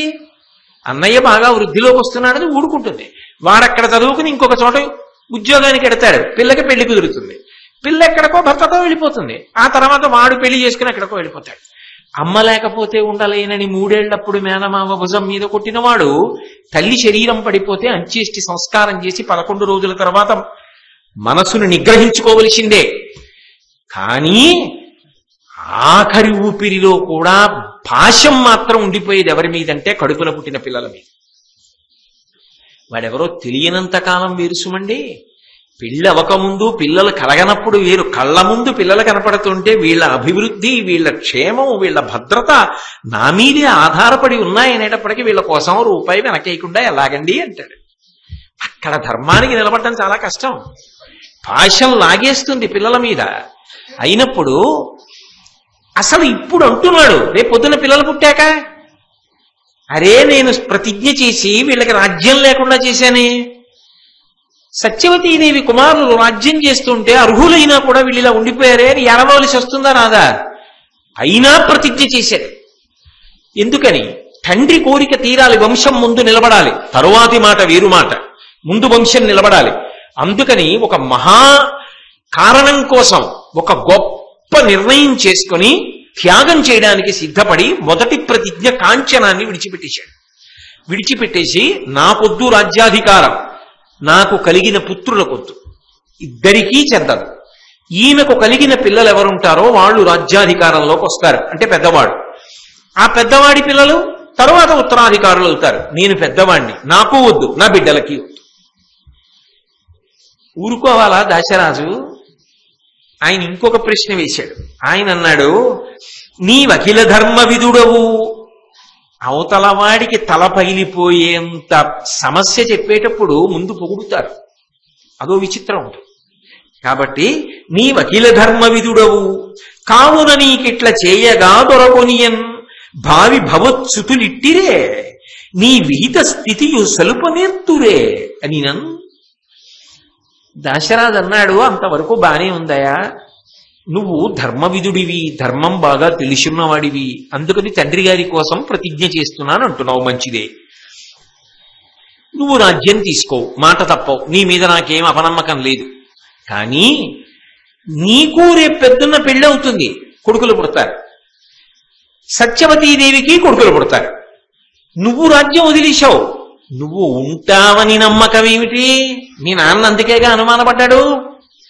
నువ్వు వెళ్ళిపోతావు. అప్పుడు మీ కొడుకులు అంటారు, అసలు మా నాన్నకి కదా రాజ్యం రావలసింది, మా నాన్న ఎవడు మాకక్కర్లేదని ప్రతిజ్ఞ చేయడానికి, ఆయనకి అక్కర్లేదని ప్రతిజ్ఞ చేయడానికి ఆయనకి అధికారం ఉందేమో, మాకక్కర్లేదని ఆయన ప్రతిజ్ఞ చేయడం ఏమిటి? అది ఎలా చెల్లుతుంది? రాజ్యం మాది అని వాళ్ళు యుద్ధానికి వస్తే, ఒకవేళ వాళ్ళు నీలా పౌరుష ప్రతాపవంతులైతే, ఏ కారణం చేతనైనా నా కూతురి బిడ్డల మీద వాళ్ళు కక్ష పెంచుకుంటే ఎలా ప్రశాంతత ఉంటుంది? నా కూతురు బిడ్డలకి రాజ్యం దక్కుతుందని నమ్మకమే ఉంది. కాబట్టి నువ్వు ప్రతిజ్ఞ చేసినా నీకు కుమారులు పుడతారు కాబట్టి నేను నమ్మలేను, వాళ్ళని నమ్మలేను, నిన్ను నమ్మగలను. అంత దూరం ఎవరు చెప్పగలరు అన్నాడు. ఇప్పుడు దీనికి పరిష్కారం ఏం చేయాలి? కాంతాసుఖాన్ని వదిలిపెట్టాడు. ఆలోచించడం కూడా లేదు. ఇంకా ఆలోచించడం కూడా లేదంటే అసలు ఆలోచించకుండా చేశాడని నా ఉద్దేశ్యం కాదు, వదిలిపెట్టడానికి ఆలోచించలేదు. కాబట్టి ఆయన అన్నాడు వెంటనే, ధృతిభూని బ్రహ్మచర్య వ్రతమున్నతి దాల్చితిని ధ్రువంబుగా అనపత్యత అయినను లోకములాయతి పెక్కులు కలవు నాకు అనుభావ్యములై. వెంటనే ఆ దేవవ్రతుడు అన్నాడు, ఇప్పుడే మిక్కిలి దీక్షతో బాగా ఆలోచించి నేను ప్రతిజ్ఞ చేసి చెప్తున్నాను, ఇక పైన నేను బ్రహ్మచారిగా ఉండిపోతాను. కాబట్టి నాకు కాంతాసుఖం ఉండదు, సంతానమును పొందను. అసలు నేను సంతానమును పొందను కనుక, బ్రహ్మచారిని ఉండిపోతాను కనుక, ఇక నాకు సంతానం కలగడం, సత్యవతీదేవికి కలిగినటువంటి కుమారులకు రాజ్యాన్ని పొందడంలో ఇబ్బంది కలగడం ఎలా సంభవిస్తుంది? సంభవించదు కదా. కనుక నేను చేస్తున్నటువంటి ప్రతిజ్ఞ వలన ఇప్పుడు నీకు సంతోషమే కదా, ఇప్పుడు కూడా సత్యవతీదేవిని ఇవ్వడానికి నీకేమిటి అభ్యంతరం అని భీష్మించాడు. భీష్మించడం అంటే పట్టుదల పట్టాడు. ఇది అంత తేలిక విషయాలు కావు. ఎందుచేత అంటే మనిషి జీవితం అంటేనే నిజానికి ఏదో భాగవతంలో ఒక చోట అంటారు, కోర్కెలు తీరినప్పుడు కలిగిన సుఖము ప్లస్ కోర్కెలు తీరనప్పుడు కలిగిన దుఃఖము ఈజ్ ఈక్వల్ టు జీవితము. అంతేగా, అంతకన్నా ఏముంటుంది? ఏదో కోరిక, అది తీరినప్పుడు సుఖము, ఇంకొక కోరిక తీరనప్పుడు వచ్చిన దుఃఖము, రెండూ కలిపితే జీవితము. అయిపోయిన తర్వాత వెనక్కి చూస్తే ఏముంటుంది? ఈ రెండే ఉంటాయి. కానీ ఈయన అందరి జీవితాలు అవైతే అందరి జీవితాలకి ఆలంబనమేదో, ఏది సుఖములకు హేతువో ఆ రెండూ వదిలిపెట్టేశాడు. కాంతా కనకములు నాకు అక్కర్లేదు, రాజ్యభోగం అక్కర్లా, కాంతా సౌఖ్యం అక్కర్లా, ఈ రెండూ వదిలిపెట్టి బ్రహ్మచారినై బ్రతికేస్తా. దేని కొరకు అంటే, మా నాన్నగారి కోరిక తీరాలి, వంశము నిలబడాలి, నాకు సోదరులు కలగాలి. కాబట్టి నేను ఒక్కడనే ఉండిపోయినా నాకు వచ్చిన నష్టమేం లేదు. కాబట్టి నేను భీష్మిస్తున్నాను, ప్రతిజ్ఞ చేస్తున్నాను, నువ్వు పిల్లని మా నాన్నగారికి. ఆయన అసలు బహుశః ఎక్కడా కని విని ఎరగని రీతిలో భీష్మించి ప్రతిజ్ఞ చేశాడు కనుక ఇలా ప్రతిజ్ఞ చెయ్యగలిగిన వాళ్ళు లోకంలో ఉండరు. నేను విహంగ వీక్షణంగా ఇంకంతకన్నా లోతుకి వెళ్ళకూడదు కనుక కాంతా కనకములు అని వదిలిపెట్టేశా. అవి రెండూ లేనినాడు అసలు జీవితానికి సుఖము సంతోషం అన్న రెండు ఏమున్నాయండి? ఇంటికి వెళ్ళేటప్పటికి పట్టెడన్నం పెట్టే భార్య లేనినాడు, ఏమండి అలా ఉన్నారు, తలకాయ నిప్పిగా ఉందా అని అడిగే భార్య లేకపోతే గృహిణి గృహముచ్యతే. వృద్ధాప్యంలోకి వెళ్ళిపోయిన తరువాత ఆమె పక్కన లేకపోతే ఏ ఆలంబనం? కడుపున పుట్టిన పిల్లలు లేకపోతే ఏమిటి సంతోషం? తాను అనుభవించడానికి అని అధికారం ఉన్నది ఏదీ లేకపోతే ఏమిటి సంతోషం? ఎందుకు అస్త్ర విద్య, ఎందుకన్ని శస్త్రములు, ఎందుకంత పాండిత్యం, ఎందుకన్ని శాస్త్రాలు? పరిపాలన చేస్తాడా? ఎందుకైనా తన భోగములకు పనికొస్తాయా? ఎవరి కోసమో ఉపయోగించాలంటే. మరి ఇంత త్యాగం చేసినటువంటి వాడు బహుశః నీకు వాంగ్మయం మొత్తం మీద ఎక్కడైనా కనపడతాడా? యవ్వనంలో ఈ ప్రతిజ్ఞ చేసి అలాగే నిలబడిపోయినవాడు చాలా కష్టం. అందుకే ఆయన ఈ ప్రతిజ్ఞ చేసినప్పుడు వెంటనే దేవతలు ఋషి సమూహములు పుష్పవృష్టి కురిపించారు. అందుకే భీష్మ చరిత్ర అంత గొప్పదైంది. ఆ భీష్ముడి గురించి చెప్పేటప్పటికి దేవతలందరూ కూడా సంతోషిస్తారు ఇప్పటికీ. కాబట్టి ఆయన భీష్మించి ప్రతిజ్ఞ చేశాడు కనుక భీష్ముడు అని పిలిచారు. అయితే ఇక్కడ ఒక చిన్న సందేహం వస్తుంది. ఆయన ఒక మాట అంటున్నాడు, ఏమని? నేను సంతానమును పొందను, బ్రహ్మచారిగా మిగిలిపోతాను అంటున్నాడు. అలా అనవచ్చా? అలా ప్రతిజ్ఞ చేసే అధికారం ఉంటుందా? సన్యాసాశ్రమంలోకి వెళ్ళిపోయాడా అంటే వెళ్ళిపోలేదుగా, వెళ్ళిపోకుండా అంతఃపురంలోనే ఉంటున్నాడుగా. అంతఃపురంలోనే ఉంటూ పెళ్లి చేసుకోకుండా తండ్రి కొరకు భీష్మించి ఇలా చేస్తే ఆయన తరించడం అన్న మాట సాధ్యం అవుతుందా శాస్త్రీయంగా? భీష్ముడు తరించగలడా? ఎందుకని అంటే అపుత్రస్య గతిర్నాస్తి స్వర్గో నైవచ నైవచ. ఇది కదా లోకంలో సాధారణంగా వినపడే మాట. అపుత్రస్య గతిర్నాస్తి, పుత్రులు లేకపోతే ఉత్తమ గతులు ఉండవు. కాబట్టి సంతానమును పొందాలి కదా. అథవా కొడుకు లేకపోయినా కూతురుండి కూతురికి కొడుకు పుట్టాలి కదా. కాబట్టి సంతానమును పొందాలి కదా. పైగా ఇంకొక పెద్ద నియమం ఉంది మనుష్య జీవితానికి, బ్రహ్మచర్యేణ ఋషిభ్యః. బ్రహ్మచర్యంలో ఉండి ఋషి యొక్క రుణాన్ని తీర్చుకోవాలి. బ్రహ్మచర్యంలో ఉండి అన్న మాటకు అర్థం ఏమిటంటే ఋషులు ఇచ్చిన వాంగ్మయాన్ని చదువుకోవాలి. వాళ్ళు మన జీవితాలు బాగుండాలని, మనం ధార్మికంగా బ్రతకాలని వాళ్ళు కష్టపడి ఒక్క అక్షరం కల్పితం లేని వాంగ్మయాన్ని రచించి మన కొరకు ఇచ్చారు. వాళ్ళు అంత కష్టపడి వాంగ్మయాన్ని ఇస్తే అందులో ఒక్క పుస్తకం మనకు అక్కర్లేదు, ఒక్క పుట మనకు అక్కర్లేదు, ఒక పద్యం మనకు అక్కర్లేదు, మన ఇష్టం వచ్చినట్టుగా మనం బతుకుతాం, ఇదంతా ఛాందసత్వం అని బ్రతికేస్తాననగలిగితే ఋషి యొక్క రుణం ఎలా తీరుతుంది? వాళ్ళే సన్మానాలు అడిగారా, సత్కారాలు అడిగారా, బిరుదులు అడిగారా, అగ్రహారాలు అడిగారా, గజారోహణాలు అడిగారా? ఏమడిగారు? ఇది చెప్పుకున్నప్పుడు నన్నయ్య గారి ఖాతాలో ఇంత డబ్బేమని ఎక్కడైనా నియమం పెట్టారా? ఇచ్చేశారంతే నన్నయ్య గారు ఆంధ్రీకరించి, వ్యాసుల వారు ఇచ్చేశారంతే సంస్కృత భారతాన్ని. మీరందరూ ధార్మికంగా బ్రతకండి, లోకం శాంతిగా ఉండాలి, చాలని ఇచ్చారు. ఆ ఋషి రుణం తీరాలంటే ఆయన ఇచ్చింది చదువుకోవాలి. ఆయన ఇచ్చింది చదువుకునే కాలం ఇది అంటే కేవలము శ్రద్ధతో చదవడము వినా ఇంకొక వ్యాపకము లేని కాలమునకు బ్రహ్మచర్యము అని పిలుస్తారు. అంటే బ్రహ్మచర్యం అంతా గురువు గారి దగ్గర గడుస్తుంది. గడిచినప్పుడు గురువు గారు చెప్తూ ఉంటారు, వింటుంటారు. అందుకే ఏకాదశి నాడు ఉపవాసం కూడా లేదు బ్రహ్మచారికి. కనుక ఋషి రుణం తీరాలి అంటే బ్రహ్మచర్యాశ్రమాన్ని నడపాలి. అంటే వైదికమైన వాంగ్మయాన్నంతటినీ ఋషిప్రోక్తమైన వాంగ్మయాన్ని చదువుకోవాలి. అలాగే యజ్ఞేన దేవీభ్య, యజ్ఞయాగాది క్రతువులు చేసి దేవతల యొక్క రుణాన్ని తీర్చుకోవాలి. వాళ్ళు వర్షమునకు కారణమై ఉన్నారు కాబట్టి వాళ్ళకి అగ్నిముఖంగా హవిస్సు ఇస్తే ఆ హవిస్సు దేవతలకు అందితే దేవతలు సంతోషించి మళ్ళీ వర్షం కురిపిస్తారు. అందుకని యజ్ఞయాగాది క్రతువులు చేసి వాళ్ళకి అందించాలి హవిస్సుని. దాని వలన దేవతల యొక్క రుణం తీరుతుంది. అలాగే ప్రజయా పితృభ్య, తాను సంతానమును పొందాలి. తాను సంతానమును పొందితే తనకి జన్మనిచ్చినటువంటి తండ్రి గారి యొక్క రుణం తీరుతుంది. లేకపోతే రుణం తీరదు. రుణం తీరలేదనుకోండి ఉత్తమ గతులు పొందలేడు అని శాస్త్రవాదం. చాగంటి కోటేశ్వరరావు చెప్తున్నాడు అనకండి, శాస్త్రం చెప్పింది నేను చెప్తాను. ఓ డాక్టర్ గారు ఏం చేయాలి? ఆయన చదువుకున్న శాస్త్రాన్ని బట్టి మందులు రాస్తాడు. ఓ న్యాయవాది ఏం చేస్తాడు? తాను చదువుకున్న న్యాయశాస్త్రాన్ని బట్టి న్యాయస్థానానికి వెళ్ళి వాదిస్తాడు. కోటేశ్వరరావు గారు ఏం చేయాలి? ఏ శాస్త్రాన్ని చెప్తున్నాడో ఆ శాస్త్రంలో ఉన్నది చెప్పాలి. అంతేగాని కోటేశ్వరరావు గారు చెప్పారని గుండెలు బాదుకోకూడదు. ఆయన ఏది చెప్తున్నాడో దానికి కట్టుబడి చెప్తున్నాడని సంతోషించగలగాలి కదా. కాబట్టి అది శాస్త్రవాక్కు, శాస్త్రము ప్రమాణము నమ్మిన వాడికి. తస్మాత్ శాస్త్రం ప్రమాణంతే కార్యాకార్యం వ్యవస్థితం. శాస్త్రమే ప్రమాణము, ఏది చెయ్యాలి ఏది చెయ్యకూడదు అన్నది నమ్మిన వాడికి. కాబట్టి ఎలా ఉత్తమ గతులు కలుగుతాయి?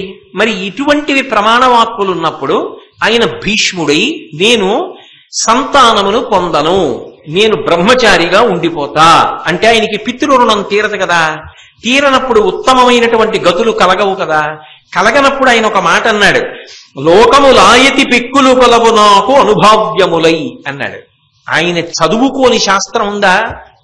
నిన్ననేగా మీకు చెప్పా ఎన్ని శాస్త్రాలు చదివాడో. అటువంటి వాడు ఏ ఆలోచన లేకుండా చేస్తాడా ప్రతిజ్ఞ? పైగా ఒక మాట చెప్పాడు, నేను ఇలా ప్రతిజ్ఞ చేసినా నాకు అనేకమైన ఉత్తమమైన లోకములు అనుభవించడానికి యోగ్యములై ఉండనే ఉన్నాయి అన్నాడు. అంటే ఈ లోకాన్ని విడిచిపెట్టిన తరువాత కదా అనుభావ్యములై లోకములు ఉండడం. మరి ఎలా పొసగుతుంది, ఎలా కుదురుతుంది? ఈ మాట ఎలా అన్నాడు ఆయన? అన్నప్పుడు మీరు ఒక విషయాన్ని గమనించాలి. ఎప్పుడైనా సరే తండ్రి వైపు నుంచి ప్రతిపాదింపబడినటువంటి మహోత్కృష్టమైనటువంటి ధర్మాన్ని నిలబెట్టడం కోసం కానీ, అలాగే తల్లి వైపు నుండి కానీ, గురువు వైపు నుండి కానీ, అదొక గొప్ప ధర్మం. పరిపూర్ణమైనటువంటి విశ్వాసంతో ఇది పరమ ధార్మికము, నేను ఇది నిలబెట్టాలని ఎవడు ప్రతిజ్ఞ చేసి అలా ఉత్తమమైన రీతిలో ప్రవర్తించి త్యాగం చేసి నిలబడగలుగుతున్నాడో, త్రిష్వ ప్రమాద్యన్నేతేషు త్రీన్ లోకాన్ విజయే గృహే దీప్యమానః స్వపుషా దేవవద్ది విమోదతే. ఎవరైతే తల్లిని తండ్రిని గురువును అంత విశ్వాసంతో పరమోత్కృష్టమైన ధర్మం కోసం అనువర్తిస్తున్నారో, త్యాగము చేసి నిలబడగలుగుతున్నారో, చాలా గొప్ప ధర్మాన్ని ఆవిష్కరించగలుగుతున్నారో అటువంటి వాళ్ళకి త్రీన్ లోకాన్ విజయే గృహే, వాళ్ళు 3 లోకములను పొందిన వాళ్లే అవుతారు. వాళ్ళకి పొందరాని లోకములు ఉండవు. దీప్యమానః స్వపుషా దేవవద్ది విమోదతే. వాళ్ళు దేదీప్యమానమైనటువంటి శరీరములతో ఈ లోకమునందు శరీరము పతనమైపోయిన తరువాత దేవతల శరీరముల వంటి కాంతి కలిగిన శరీరములతో ఉత్తమ లోకములను పొందుచునే ఉన్నారు. ఎందుచేత అంటే నకర్మణా న ప్రజయా ధనేన త్యాగేనైకే అమృతత్వమానసః పరేణ నాకం నిహితం గుహాయాం విభ్రాజతే తద్యతయో విశంతి వేదాంత విజ్ఞాన సునిశ్చితార్థాః సన్యాస యోగాద్యతయ శుద్ధ సత్వాః తే బ్రహ్మలోకేషు ఫలాంతకాలే పరామృతాత్ పరిముచ్యంతి సర్వే అని మనం తెల్లవారులేస్తే ఉపనిషత్ మంత్రాన్ని ఆ గురుమండలార్చనం చేసినప్పుడు గురు పౌర్ణమి నాడు అప్పుడు చెప్తున్నానా లేదా? న కర్మణాన ప్రజయాధనేన త్యాగేనైకే అమృతత్వమానసు.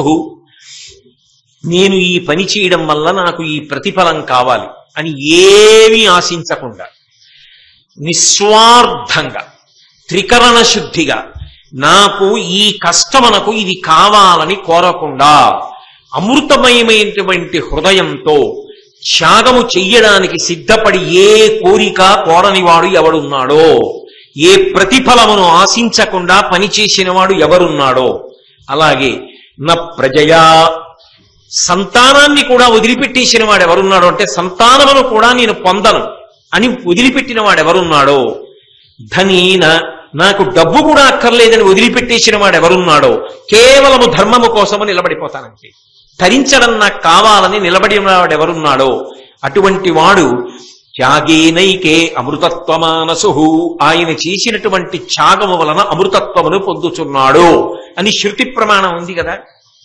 ఉన్నప్పుడు చంద్రశేఖరేంద్ర సరస్వతీ స్వామి వారు వివాహం చేసుకోలేదు కాబట్టి తరించలేదని మీరు అనగలరా?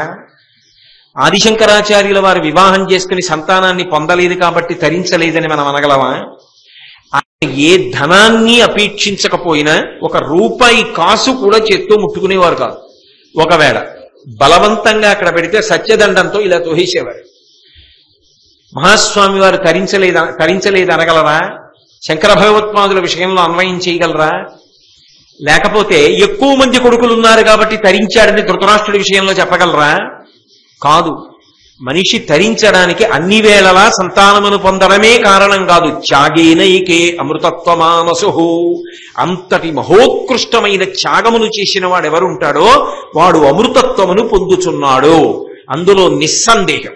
అందుకే భీష్ముడు బ్రహ్మచర్యాన్ని పాటించాడు, సంతానమును పొందలేదు, అందువలన భీష్మునికి ఉత్తమగతులు కలిగే అవకాశం లేదు అని చెప్పడం సాధ్యం కాదు.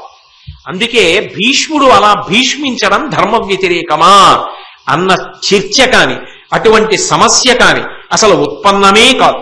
ఆయన ఉత్తమగతులు పొందగలడు. ఈ శాస్త్ర ప్రమాణాన్ని అలా జీవించిన వాడు అలా బ్రతకగలడు అని చిట్ట చివర నిరూపణం చేశాడు భీష్ముడు. అది ఆయన జీవితంలో గొప్పతనం. ఆమె చెప్పింది గంగాదేవి, సనకసనందనాదుల వంటి వాడయా నీ కొడుకు అని చెప్పింది. నిజం. ఇదో చూడండి, లోకంలో ఊరిళ్ళేవాడు ఉంటాడు. వాడు సమయం లేకపోతే ఏం చేస్తాడు? భార్యకి చెప్తాడు, ఓ పంచేవే 2 పంచెలు, 2 ఉత్తరీయాలు, 2 లాల్చీలు, ఓ తువ్వాలు ఇవన్నీ పెట్టులో పెట్టి అని చెప్పి వెళ్ళిపోతాడు. సర్దేసేయమని చెప్తాడు. ధర్మరాజు గారిని పిలిచి చెప్పాడు, రేపు శరీరం వదిలిపెట్టేస్తున్నా, అంత్యేష్టి సంస్కారం చెయ్యాలి, నాకు చెయ్యాలి కాబట్టి ఇదిగో ఈ వస్తువులు కావాలి, అవన్నీ పట్టుకుని రా అని చెప్పాడు. ధర్మరాజు గారు అవన్నీ బండిలో పట్టుకుని వచ్చాడు. పట్టుకొచ్చిన తర్వాత పిలిచి ఇవన్నీ పట్టుకొచ్చావా? గొడుగులు, చందనపు కర్రలు, అగ్నిహోత్రము ఇవన్నీ తీసుకొచ్చావా అని అడిగాడు. అడిగి బొటన వేలు దగ్గర నుంచి వెనక్కి లాగాడు ప్రాణాన్ని. లాగుతుంటే ఆయన యొక్క యోగ విద్యకి ఆయన లాగుతున్నప్పుడు ఎముకలు నీరై కరిగిపోయాయి. అంతటి యోగ విద్యా నిపుణుడు. కృష్ణ భగవానుడంతటి వాడు చూస్తూ ఉండగా శిరస్సుని భేదించి బ్రహ్మతేజస్సు ఉత్తమ లోకముల వైపుకి వెళ్ళిపోయింది. అంటే ఇలా బ్రతకగలిగితే అంతటి మహాత్యాగము చేసిన వాడు ఉత్తమ లోకములను పొందగలడు అనడానికి ఏమీ అభ్యంతరం లేదనడానికి భీష్మాచార్యుల వారి యొక్క జీవితమే ప్రమాణము. కాబట్టి ఆయన బ్రహ్మచర్యాన్ని పాటించాడు, సంతానం పొందలేదు కాబట్టి ఆయన ఉత్తమగతులు పొందలేడనేటటువంటి చర్చ సామాన్యులతో పోల్చి చెయ్యడానికి ఎన్నడూ సాధ్యమైన విషయం కానే కాదు. కానీ మహానుభావుడు చేసినటువంటి ప్రతిజ్ఞ అంత గొప్ప ప్రతిజ్ఞ చేశాడు. చేసి తీసుకొచ్చి ఆమెని, ఆ సత్యవతీదేవిని తండ్రికిచ్చి వివాహం చేశాడు. తండ్రికిచ్చి వివాహం చేశాడు. చాలా సంతోషంగా కాలం గడిచిపోతోంది. కాలం గడిచిపోతుండగా కొంతమంది కుమారులు జన్మించాలి కదా. కాబట్టి ఆయన కోరుకున్నది కూడా అదే కదా. శంతన మహారాజు గారు ఆయన కోరుకున్నట్టే చిత్రాంగదుడు, విచిత్ర వీర్యుడు అని చెప్పి 2 కుమారులు కలిగారు. అయితే మీకిక్కడ నేను ఒక ముఖ్యమైనటువంటి ధర్మ సంబంధమైన సూక్ష్మాన్ని ఒకదాన్ని చెప్పవలసి ఉంటుంది. ఏమిటది అంటే, ఇప్పుడు శంతన మహారాజు గారికి సత్యవతీదేవి వలన కలిగినటువంటి సంతానం చిత్రాంగదుడు విచిత్ర వీర్యుడు వీళ్ళిద్దరూ భీష్ముడికి ఏమవుతారు? సోదరులు అవుతారు. ఇప్పుడు చిత్రాంగదుడికి విచిత్ర వీర్యుడికి కొడుకులు పుట్టారనుకోండి, భీష్ముడికి కొడుకులే అవుతారుగా వాళ్ళు. మరి భీష్ముడు చిత్రాంగదుడు విచిత్ర వీర్యుడు అన్నదమ్ములేనా? అన్నదమ్ములేగా, శంకర మహారాజు గారి సంతానమేగా. అయినప్పుడు చిత్రాంగద విచిత్ర వీర్యులకి కొడుకులు పుట్టారనుకోండి, భీష్ముడికి కూడా కొడుకులు ఉన్నట్టుగా పెదనాన్నగారు అని పిలుస్తారుగా. అప్పుడు భీష్ముడికి కూడా కొడుకులు ఉన్నట్టు లెక్కలోకి తీసుకోవచ్చా? మహాత్యాగం చేశాడు, వదిలిపెట్టేయండి, అది వేరు. కొడుకులు ఉంటే లేరు, అది వేరు విషయం. ఆ తర్వాత ఏదో వ్యాసుల వారి వలన పొందారు. ఒకవేళ ఉంటే అలా అన్నదమ్ముల్లో ఒకరికి మగపిల్లలు ఉంటే మిగిలిన వాళ్ళకి కూడా ఉన్నట్టే అనడానికి ధర్మ సూక్ష్మం ఉందా? మీరు ఒకటి బాగా తెలుసుకోండి. భాతృణామేకజాతాన ఏకశ్చేత్ పుత్రవాన్ భవేత్ సర్వాంస్తాంస్తేన పుత్రేణ పుత్రిణో మనురబ్రవీత్. అన్నదమ్ములు ఉండి అన్నదమ్ములలో మిగిలిన వాళ్ళెవ్వరికీ కొడుకులు లేకపోయినా ఒక్కడికి అందులో కొడుకు పుట్టాడనుకోండి, మిగిలిన వాళ్ళందరూ కూడా కొడుకులను పొందినట్టే. కొడుకులున్న తండ్రుల కిందే లెక్కలోకి వస్తారు. అన్నదమ్ములలో ఒక్కడికి కొడుకున్నా చాలు, మిగిలిన వాళ్ళు కొడుకుని పొందినట్టే. ఎందుకని అంటే బాబాయ్ అని పిలుస్తాడు, బాబాయ్ అంటే పినతండ్రి అని పిలుస్తాడు. కాబట్టి వాడు పినతండ్రికి కొడుకే, నాన్నగారికి కొడుకే, అన్నదమ్ములు ఇద్దరైతే. కాబట్టి అన్నదమ్ములలో ఒకరికి కొడుకున్నా మిగిలిన అన్నదమ్ములందరూ కొడుకులను పొందినట్టే. ఇప్పుడు మరి శంకర మహారాజు గారికి కొడుకులు పుడితే ఆ కొడుకులు పుడితే భీష్ముడికి కొడుకులు ఉన్నట్టే అవుతుంది. కానీ అలా అవలేదు అక్కడ అన్నది మళ్ళీ ఇంకొక పెద్ద మలుపు. ఇంత త్యాగం ఎందుకు చేశాడు? వంశం విస్తరించాలని. అనేక మంది సోదరులు నీకు ఉండాలిరా అని ఎందుకన్నాడు అసలు ఆయన? ఒరే, నీ జీవితం నమ్మకం తక్కువరా, ఎక్కువ మంది సోదరులు ఉంటే వంశం నిలబడుతుందిరా అన్నాడు శంకర మహారాజు గారు. తానొకటి తలచిన దైవం ఒకటి తొలుచు. ఎవరు చెప్పగలరు? అక్కడ ఉంటుంది విచిత్రం అంతా. శంకర మహారాజు గారు ఏం చేశాడు? ఒరే, ఎవరు భీష్మిస్తారా, ఇలా ఎవరు ప్రతిజ్ఞ చేస్తారా? నువ్వు కాబట్టి చేశావు, కాబట్టి నీకు నేను వరం ఇస్తున్నాను, స్వచ్ఛంద మరణం. నువ్వు కోరే వరకు నీకు మరణం రాదు. వశిష్ఠ మహర్షి ఏమిచ్చారు? దీర్ఘాయుర్దాయం. దీర్ఘాయుర్దాయం అన్న అందరూ 100 ఏళ్ళు బతికితే 120 అనుకోండి, పోని ఏదో ఉదాహరణకి. కానీ ఇప్పుడు ఈయనేమిచ్చాడు వరం? నువ్వు కోరుకునే వరకు మరణం రాదు. అసలు ఒక్కొక్కసారి ఇలా ఉండడం కన్నా బాబోయ్ అంటారు, చూశారు, అప్పుడు అదో వరం అవుతుంటుంది. కానీ భీష్మాచార్యుల వారి జీవితంలో ఆయన కోరుకుంటే కానీ అది రాదు, మృత్యు. కానీ పాపం ఆయన పడిన సుఖం ఏమిటి? మరి ఎందుకంటే ఆ జీవితం గురించి ఇంత గొప్పగా చెప్తారు మీరు అంటే? మీరు ఒకటి గుర్తుపెట్టుకోండి, ఆయన లేని నాడు భారతం పంచమ వేదం కాదు. ఆయన ముఖతహానే రావాలి, సమస్త శాస్త్రములు ప్రబోధంగా రావాలి మళ్ళీ లోకానికి. అందుకే మహాభారతంలో సమస్త ధర్మములు ప్రధానంగా శాంతి పర్వం, అనుశాసనిక పర్వం, ఆ రెండిటిలో చెప్పిన వాడు ఎవరు అంటే భీష్ముడే. భీష్ముడు అంపశయ్య మీద ఉంటే ఎవరు చుట్టూ ఉన్నారో తెలుసా? ఏదో ధర్మరాజు గారు, భీముడు, అర్జునుడు వాళ్ళు ఉంటే వేరు. వేదవ్యాసుడి దగ్గర నుంచి ఋషి మండలం అంతా చుట్టూ కూర్చుంది, అంపశయ్య చుట్టూ. నోరు విప్పి ఏం మాట్లాడతాడో వినాలని. అంటే ఎంత సర్వశాస్త్ర పారంగతుడో మీరు అర్థం చేసుకోండి. వ్యాసుడంతటి వాడు పక్కన కూర్చున్నాడంటే, కృష్ణుడంతటి వాడు ధ్యానముద్రలో ఉండిపోయాడు. భీష్ముడు ధ్యానం చేస్తే భీష్ముడితో మమేకం అయిపోయాడు కృష్ణుడు. ఆయన వెళ్ళిపోతే చెప్పేవాడు లేడు, రా వెళ్ళి వినన్నాడు ధర్మరాజు. అంపశయ్య మీద పడుకుని ధర్మాలు చెప్పాడు. అంతటి మహాపురుషుడు. ఆయన లేని నాడు ఈ ధర్మం ఎలా అందుతుంది? అందుకే భీష్ముడి గురించి చెప్పుకోవడం, భీష్ముడి గురించి వినడం అసలు మనుష్య జన్మకే ఒక గొప్ప అదృష్టం నా దృష్టిలో. కాబట్టి ఇప్పుడు శంతన మహారాజు గారు సత్యవతీదేవి వివాహం చేసుకున్నాడు, సంతోషంగా కాలం గడుస్తోంది.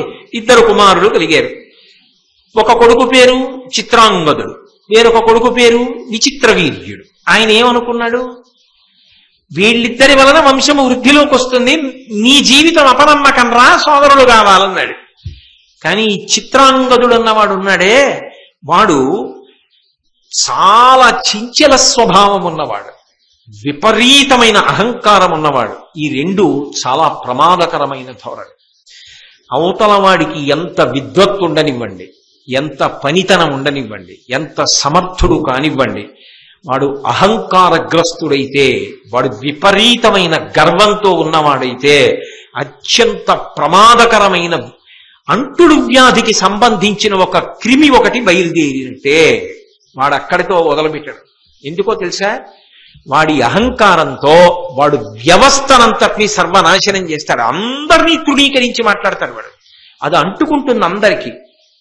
అందున కొత్త వాళ్ళకి తొందరగా అంటుకుంటుంది. పిల్లలకి, చిన్న చిన్న పిల్లలకి, పరిపక్వత లేని వాళ్ళకి ఇలాగే ఉండాలి, ఇలా ఉందనుకుంటారు. అప్పుడు ఏమవుతుందంటే మొత్తం వ్యవస్థ కుళ్ళిపోతుంది. అందుకే అహంకారము పరమ ప్రమాదకరము. దానికి తోడు చంచలత్వం కలిసిందనుకోండి. చంచలత్వం అంటే ఏంటో తెలుసా? ఇవాళ ఓటి నచ్చుతుంది, రేపు ఓటి నచ్చుతుంది.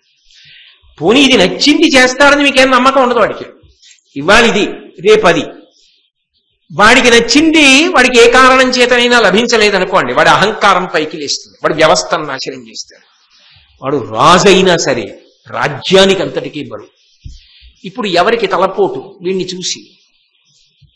భీష్ముడికి తలకాయపోటు. విచిత్ర వీర్యుడు. విచిత్ర వీర్యుడికి భోగలాలస, ఎప్పుడు భోగాలు భోగాలు భోగాలు. శంకర మహారాజు గారు అదృష్టవంతుడు, 2 కుమారుల్ని కన్నాడు. తను త్యాగం చేసేశాడు. ఆయన ఉత్తమ లోకాలకి వెళ్ళిపోయాడు. మహాభీషుడుగా శంతనుడుగా వచ్చినవాడు వెళ్ళిపోయాడు. పాపం భీష్ముడి భుజస్కంధాల మీద పడింది. మరి పెద్ద కుమారుడు ఎవరు? చిత్రాంగదుడు. వాడు చంచల స్వభావం ఉన్నవాడు, అహంకారి. కానీ తానేమని ప్రతిజ్ఞ చేశాడు? సత్యవతీదేవికి కలిగినటువంటి సంతానంలో పెద్దవాడికి పట్టాభిషేకం చేస్తాను, నేను రాజ్యం తీసుకోనని కదా చేశాడు. అందుకే చిత్రాంగదుడికే పట్టాభిషేకం చేశాడు. ధర్మం మన వైపునుంటుంది.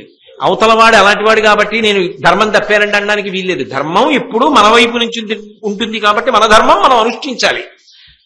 భీష్ముడు ధర్మాత్ముడుగా నిలబడిపోయాడు. తానన్న మాటకి కట్టుబడి పట్టాభిషేకం చేశాడు. కానీ చంచల స్వభావం ఉన్నవాడు కదా, ఎప్పుడు ఏం చేస్తాడో ఎవరికీ తెలియదు. అసలు ఇంకా వివాహం అవ్వలేదు, సంతానాన్ని పొందలేదు చిత్రాంగదుడు. కానీ ఆయన చిత్రాంగదుడి పేరున్నటువంటి ఒక గంధర్వరాజుతో యుద్ధానికి వెళ్ళాడు. ఆ రోజుల్లో అదొక విచిత్రం. ఈ పేరు నీకన్నా ఉండాలి, నాకన్నా ఉండాలి. ఇద్దరికీ ఉండడం ఎవరో ఒకళ్లే ఉండాలి. అంటే ఆ పొగరుబోతుతనానికి అర్థం ఉండదు. అన్నిటికన్నా విచిత్రం ఏంటంటేనండి, ఆ పొగరున్నవాడు ఉంటాడే, వాడు దెబ్బలాడ్డానికి, వాడు సర్వనాశనం చేయడానికి కారణాలు ఉండవు. అసలు వాడి స్వభావమే కారణం. ఏదైనా భరించచ్చేమో కానండి, అది చాలా కష్టం సుమా. ఎందుకో తెలుసా? మీ ముందు 1000 శతఘ్నుల్ని మోహరించిన మీరు మిమ్మల్ని రక్షించుకోగలరేమో, మీ కోటని కాపాడుకోగలరేమో. ఒక్క అహంకారి చేరితే 1000 శతఘ్నుల కన్నా ప్రమాదకారి. ఎప్పుడప్పుడు కోట బదల కొడతాడు, వాడు పాడు చేసేస్తాడు. వాడిని నిగ్రహించడం అంత కష్టం, దానికి చంచల స్వభావం కలిస్తే అంత ప్రమాదం. కాబట్టే వేరొక చిత్రాంగదుడి మీదకి యుద్ధానికి వెళ్ళాడు. ఆ చిత్రాంగదుడు, ఈ చిత్రాంగదుడు హిరణ్వతీ నదీ తీరంలో యుద్ధం చేశాడు. ఆ గంధర్వరాజు చాలా మాయలు తెలిసినవాడు. ఆయన అనేక రూపాలు పొంది యుద్ధం చేసి ఈ చిత్రాంగదుడిని చంపేశాడు. ఏమైంది అహంకారం? ముందు వెనకల ఏమైనా ఆలోచించనిచ్చిందా? అరే మహానుభావుడు, అక్కడ భీష్ముడు ఎంత ప్రతిజ్ఞ చేశాడు, ఎంత త్యాగం చేశాడు, ఎందుకు ఈ పిచ్చి, ఏమిటి ఈ చంచల స్వభావం, ఏమిటి అహంకారం, అసలు ఇలా ప్రవర్తించచ్చా మనం? ఏమైనా ఆలోచన ఉందా? ఆయనకి తృప్తి అంతే. నేను ఇలా ఉన్నానా లేదా, నేను ఎవరిని లెక్క పెట్టకుండా ఉన్నానా లేదా, అది ఆయనకి గర్వం అంతే. కానీ అది ఏం చేసింది ఆఖరికి? వాడు ఎప్పుడోప్పుడు పడిపోతాడు. కాబట్టి ఏమయ్యాడు అంటే అసలు పెళ్ళే చేసుకోలేదు, ఇంకా సంతానాన్ని పొందల. పెద్దవాడు చిత్రాంగదుడు మరణించాడు. పోనీ చిత్రాంగదుడు మరణించాడు, ఇంకా మిగిలిన వాడేవాడు? విచిత్ర వీర్యుడు మిగిలాడు. కాబట్టి ఆ విచిత్ర వీర్యుడికి పట్టాభిషేకం చేశాడు. ఇప్పుడు విచిత్ర వీర్యుడు రాజయ్యాడు. కానీ భీష్ముడి మనసులో భీష్ముడికి ఒక భయం ఉంటుందా, ఉండదా? ఇప్పుడు మళ్ళీ అటు తిరిగి ఇటు తిరిగి వంశాంకురం ఎంతమంది అయ్యారు? ఒకడే అయ్యాడు. ఇటువైపు నుంచి తిరిగి కథ ఎక్కడికి వచ్చింది? ఏది తప్పించారో అక్కడికే వచ్చింది. అది భీష్ముడి జీవితంలో మలుపులు. ఇవన్నీ ఎవరు? ఏ సుఖపడిన వాడు, ఇంత దిద్దుకుని పెద్దరికాన్ని భుజాల మీద వేసుకుని మోస్తున్నవాడు, మహానుభావుడు, అంత ధర్మనిష్ఠాతత్పరుడు. ఆయనే లేకపోతే ఎక్కడుంది ఈ వంశం, అసలు ఎక్కడుంది ఈ భారతం, ఎక్కడుంది కురుక్షేత్రం, ఎక్కడుంది ధర్మ సంస్థాపన? ఆయన ఉన్నాడు కాబట్టి నడిచింది కథ. కాబట్టి ఇప్పుడు విచిత్ర వీర్యుడికి పట్టాభిషేకం చేశాడు. ఆయన త్వర ఆయనది, వంశం వృద్ధిలోకి రావాలి కాబట్టి విచిత్ర వీర్యుడికి పెళ్లి చెయ్యాలి. విచిత్ర వీర్యుడికి పెళ్లి చేస్తే ఆయన సంతానాన్ని పొందితే అమ్మయ్య వంశం నిలబడింది అని సంతోషించాలి. కాబట్టి ఉత్తమమైనటువంటి కన్యలు లభించాలి కదా, అందుకని ఆ ఉత్తమమైన కన్యలను తీసుకురావాలి అని ప్రయత్నం చేస్తున్నాడు. ఈలోగా కాశీరాజు గారికి 3 కుమార్తెలు, అంబ, అంబిక, అంబాలిక. ఈ 3కి స్వయంవరం ప్రకటించాడు ఆయన. స్వయంవరం అంటే అదొక పద్ధతి. రాజులందరూ వచ్చి కూర్చుంటే ఈ 3 పిల్లలు వాళ్ళకి నచ్చిన వాళ్ళ మెళ్ళలో వరమాల వేస్తారు. వాళ్ళు ఎవరి మెళ్ళలో వరమాల వేశారో ఆ వ్యక్తి ఆమెకు భర్త అవుతాడు. కాబట్టి స్వయంవరం ప్రకటించాడు. భీష్ముడు బయలుదేరాడు స్వయంవరానికి. అప్పుడు మిగిలిన రాజులందరూ ఏమంటారు? పెళ్లి చేసుకోనని ప్రతిజ్ఞ చేశాడు కదా, భీష్ముడు ఎందుకు వస్తున్నాడు? భీష్ముడికి స్వయంవరం ఎందుకు? ఈ మాట అనిపించుకోవడం ఎంత బాధగా ఉంటుందండి ఆయనకి. ఆయన యవ్వనంలో ఉన్నవాడే, అంత ఏం ముసిలివాడైపోయినవాడు కాడు. కానీ ఆయన ఎటు కదిలినా లోకాలకు అనుమానమే. ఆయనకి ఎందుకండి స్వయంవరం? ఆయన వస్తున్నాడేంటి అని అందరికీ అనుమానం. ఆయన రాణి వచ్చాడు స్వయంవరానికి. ఈ అంబ, అంబిక, అంబాలిక 3 వరమాలలు పట్టుకుని వచ్చారు. ఆయన ఏం చేశాడంటే 3ని రథం ఎక్కమన్నాడు. రథం ఎక్కమని అక్కడ ఉన్నటువంటి రాజులందరి వంక తిరిగి ఒక మాట చెప్పాడు. నా యనుజునకు వివాహము చేయగా కన్యాత్రయంబు చేకొని బలిమిన్ పోయదా అడ్డంబగువా రాయత భుజశక్తి అడ్డమగు అజిమోనన్ అన్నాడు. నేను ఈ 3 పిల్లల్ని కూడా నా సోదరుడైనటువంటి విచిత్ర వీర్యుడికి ఇచ్చి పెళ్లి చేయడానికి తీసుకెళ్లిపోతున్నాను. మీలో ఎవరైనా నన్ను అడ్డగించగలిగిన సమర్థులుంటే నాతో యుద్ధం చేసి ఆపవచ్చు. ఇలా తీసుకెళ్లొచ్చా అని మళ్ళీ మీరు అనుమానపడతారేమో, నేనే చెప్తున్నా. ధర్మశాస్త్రం క్షత్రియులకు 8 వివాహములలో 2 వివాహములు ప్రఖ్యాతములు. అందులో ఒకటిది గాంధర్వ వివాహం, ఒకటి రాక్షస వివాహం. ఈ 2 వివాహాలు క్షత్రియులకు ప్రత్యేకించి చాలా శ్రేష్టములు. కాబట్టి నేను ఇప్పుడు వీళ్ళని రాక్షస వివాహం చేయడానికి ఈ పిల్లల్ని మిమ్మల్ని అందరినీ గెలిచి తీసుకుపోతున్నాను. మీరెవరైనా నాతో యుద్ధం చేస్తే అడ్డి యుద్ధం చేయొచ్చు. అంబ, అంబిక, అంబాలిక 3ని రథంలో కూర్చోబెట్టాడు. బాగా వినండి, కథంతా అనేక మలుపులు దీని నుంచే తిరుగుతుంది. తర్వాత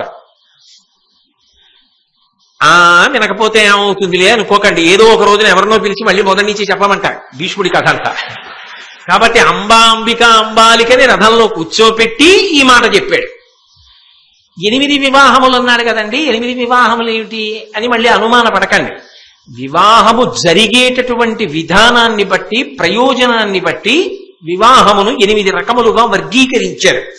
అందులో మొట్టమొదటి వివాహాన్ని ఆర్ష వివాహము అని పిలుస్తారు. ఆర్ష వివాహమునందు ఏం చేస్తారు అంటే, వరుడు వధువు యొక్క తండ్రికి, అంటే పెండ్లి కుమార్తె యొక్క తండ్రికి 2 గోవులనిస్తాడు. 2 గోవులనిచ్చి ఆయన యొక్క కుమార్తెని ఆయన సమ్మతితో తన ధర్మపత్నిగా స్వీకరిస్తాడు. అలా స్వీకరిస్తే ఆర్ష వివాహము అంటారు. అలాగే అసుర విధి అని ఒక వివాహం, 2వ రకం వివాహం. అందులో ఏం చేస్తారంటే, వరుడి దగ్గర కాని వరుడి తండ్రి దగ్గర కాని పిల్లనిచ్చినందుకు పిల్ల తండ్రి గారు కన్యాశుల్కం పుచ్చుకుంటాడు. నాకు డబ్బిమ్మని పుచ్చుకొని, ఇంతిమ్మని అడిగి పుచ్చుకొని పిల్లనిస్తాడు. అలా పుచ్చుకుని పిల్లనిస్తే దాన్ని అసుర విధి అని పిలుస్తారు. అలాగే బ్రహ్మవిధి. బ్రహ్మవిధి అంటే సాధారణంగా మనం చూసే వివాహాలు. సాలంకృత కన్యాదానం అంటారు. ఆడపిల్ల తండ్రి తన యొక్క శక్తి కొలది, తాను ఎంత శక్తిని పొందాడో అంత శక్తి కొలది ఆ పిల్లకి ఆభరణములు పెట్టి, ఇంత పెట్టాలి అని నియమం ఏమి ఉండదు. ఆయనకి ఎంత శక్తి ఉంటే అంత శక్తితో ఆభరణం పెట్టి సాలంకృత కన్యాదానం చేస్తున్నాను అని ఆ పిల్లని విష్ణు స్వరూపంగా వరుణ్ణి చూసి ఆమెకిచ్చి వివాహం చేస్తాడు, కన్యాదానం, కాళ్ళు కడిగి. దాన్ని బ్రహ్మవిధి అని పిలుస్తారు. ఇది 3. 4వది ఉంటుంది, అది పైశాచ విధి అని పిలుస్తారు. పైశాచ విధి అంటే ఆ పిల్ల నిద్రపోతున్నప్పుడు ఆ పిల్లకి మత్తులోకి జారిపోయేటట్టు, ఆమె దేహ విస్మృతిని పొందేటట్టు, అంటే శరీరమునందు స్పృహ లేకుండా చేసో ఆ పిల్లని ఎత్తుకుపోయి పెళ్లి చేసుకోవడం. అలా చేసుకుంటే పైశాచ విధి అని పిలుస్తారు. అంటే నిషిద్ధం, అటువంటి పనులు చెయ్యవద్దు అని. చేసుకోవడానికి అదో పద్ధతిని మీరు అనుకోకూడదు సుమా, అలా చెయ్యకూడదు అని. మీకు నేను చెప్తున్నది దేనికి అంటే చెయ్యకూడని వివాహం చేసుకోకూడని వివాహ రీతి కింద దాన్ని స్వీకరించాలి తప్ప చేసుకోవచ్చన్న పెళ్లిలో ఇది ఒకటి ఉందండి అని చెప్పి అన్వయం చేసి కోటేశ్వరారు చెప్పారనకండి. కాబట్టి పైశాచ విధి. 5వది దైవ విధి.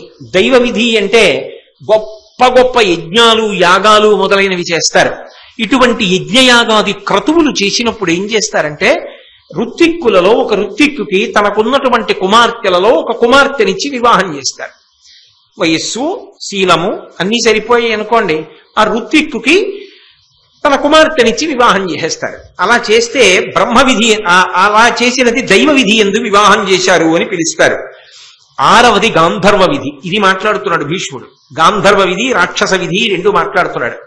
గాంధర్వ విధి అంటే ఇక పెద్దల యొక్క మాటలతో ఏమీ సంబంధం ఉండదు, కానీ మాటకి కట్టుబడగలిగినటువంటి ప్రజ్ఞాశాలురై సాధారణంగా క్షత్రియులు ఏం చేస్తారంటే ఉత్తమ వంశ సంజాత ఈమె నాకు తగినది అనుకున్నప్పుడు ఆ పరిణతి కలిగిన వాళ్ళైన వాళ్ళు కనుక ఒండరులు ఒకరి సమ్మతి ఒకరు తెలియచేసుకుని అప్పటికప్పుడే వాళ్ళిద్దరూ పాణిగ్రహణం చేసి వివాహం చేసుకుంటారు. ఇక పైన పెద్దల యొక్క సమ్మతితో సంబంధం లేకుండా చేసుకుంటూ ఉంటారు. ఇది సాధారణంగా మీకు కావ్యములలో పురాణములలో అక్కడక్కడ కనపడుతుంటుంది. క్షత్రియులు చేసుకునే వివాహాల్లో ఇదొకటి. ఇది ప్రఖ్యాతంగా మీకు శకుంతల కణ్వుడు భారతంలోనే ఉంది కథ. అటువంటి స్థితిలో చేసుకున్నటువంటి వివాహాన్ని గాంధర్వ విధి అని పిలుస్తారు. అది 6వది. ఇక 7వది ఉంటుంది. ఆ 7వ రకమైనటువంటి వివాహాన్ని ప్రాజాపత్యము అని పిలుస్తారు. ఈ ప్రాజాపత్య విధి యందు వరుడి యొక్క తండ్రి వధువు యొక్క తండ్రికి కానీ వధువు యొక్క తండ్రి వరుడి యొక్క తండ్రికి కానీ కానుకలు ఇవ్వడం ఇటువంటివేమి ఉండవు. కేవలముగా ధర్మాచరణ నిమిత్తం ఆమెని పత్నిగా స్వీకరిస్తారు. ధర్మాచరణము కొరకు పత్నిగా వరుడు స్వీకరించేటటువంటి వివాహ క్రతువునకు ప్రాజాపత్య విధి అని పేరు. అలాగే ఆయన మాట్లాడినటువంటి దాంట్లో 8వ వివాహం అది రాక్షస విధి. రాక్షస విధి అన్న దానికి అర్థం ఏమిటంటే క్షత్రియులు చాలా గొప్ప వీరాధి వీరులైనటువంటి వాళ్ళు స్వయంవరాది క్రతువులు జరుగుతున్నప్పుడు వాళ్ళందరినీ గెలిచి పిల్లని తమదిగా స్వీకరిస్తారు. అంత మహావీరులైతే స్వీకరిస్తారు. తాము స్వీకరించవచ్చు, తమ అన్నదమ్ములకు ఆ పిల్లని భార్యగా చెయ్యవచ్చు. అందులో స్త్రీ స్వాతంత్ర్యం కొంత తక్కువగా ఉన్న మాట కనపడుతున్న మాట యథార్థమే. కానీ అది పక్కన ధర్మంతో మాత్రం పూర్ణ ఉంటుంది ఇంకొక రకంగా. మీరు అది పక్కన చూద్దురు గాని. కాబట్టి ఈ 8 రకాలైనటువంటి విధానాల్లో గాంధర్వము రాక్షసము ఈ 2 క్షత్రియులకు ఉత్తమమైనటువంటి వివాహములు. కాబట్టి నేను రాక్షస విధిలో ఈ 3 పిల్లల్ని కూడా నా తమ్ముడైన విచిత్ర వీర్యుడికిచ్చి పెళ్లి చేయడానికి తీసుకెడుతున్నాను. ఆయన ఆశ ఏమిటి? కాశీరాజు గారి కూతుళ్ళు అదో విచిత్రం. లోకంలో ఏ రాజ్యాన్ని పరిపాలించినా రాజుగారికి పేరు చెప్తారు. కాశీ రాజ్యాన్ని పరిపాలిస్తే ఇంకా పేరు చెప్పరు. కాశీ రాజ్యాన్ని పాలించడమే గొప్ప, ఇంకా మళ్ళీ నీ పేరు ఎందుకని కాశీరాజు గారు అంటారు. అంతే, అదో గౌరవం అంతే. కాబట్టి కాశీరాజు గారి కుమార్తెలే అన్నారు అంబా, అంబిక, అంబాలికల్ని. ఈ 3 నేను తీసుకెళ్లి విచిత్ర వీర్యుడికి ఇచ్చి పెళ్లి చేస్తా. 3 భార్యలుంటే ఎక్కువ మంది సంతానం పుడతారని పాపం భీష్ముడు అనుకున్నాడు. అనుకుని 3 తీసుకెళ్లి ఆయన ఆ క్షత్రియులందరినీ పిలిస్తే వాళ్ళందరూ కలిసి భీష్ముడి మీదకి యుద్ధానికి వచ్చారు. ఇంతమంది కలిసి భీష్ముడి మీదకి యుద్ధానికి వచ్చినా కూడా ఆయన ఎంత మాత్రము వెనుతీయక వాళ్లతో యుద్ధం చేసి వాళ్ళందరినీ ఓడించి ఈ 3 తీసుకుని ఆ హస్తినాపురానికి చేరుకుని ఆ విచిత్ర వీర్యుడికిచ్చి 3 వివాహం చెయ్యాలి అని అనుకున్నాడు. అనుకుని అన్ని ఏర్పాట్లు చేస్తున్న సమయంలో బాగా జ్ఞాపకం పెట్టుకోవాలి మీరు ఈ మలుపు మాత్రం. ఎందుకంటే ఈ ఒక్క మలుపు మీద తర్వాత ప్రసంగం జరిగే విధానం భీష్ముడి జీవితంలో ఒక పెద్ద ప్రశ్న ఉత్పన్నమవుతుంది. అందుకే మీరు ఈ మలుపుని అతి జాగ్రత్తగా జ్ఞాపకం పెట్టుకోవాలి. 3 తన తమ్ముడి విచిత్ర వీర్యుడికిచ్చి వివాహం చేద్దాం అనుకుంటూ ఉండగా అంబ వచ్చింది భీష్ముడి దగ్గరికి. వచ్చి ఒక మాట అంది. పరగనన్ను సాల్వపతి వరించిన తండ్రి చేత పూర్వదత్తన ఇతియం మహీషునకు నయంబున నెయ్యది ధర్ము విరిగి దాని తలపుమిప్పుడు.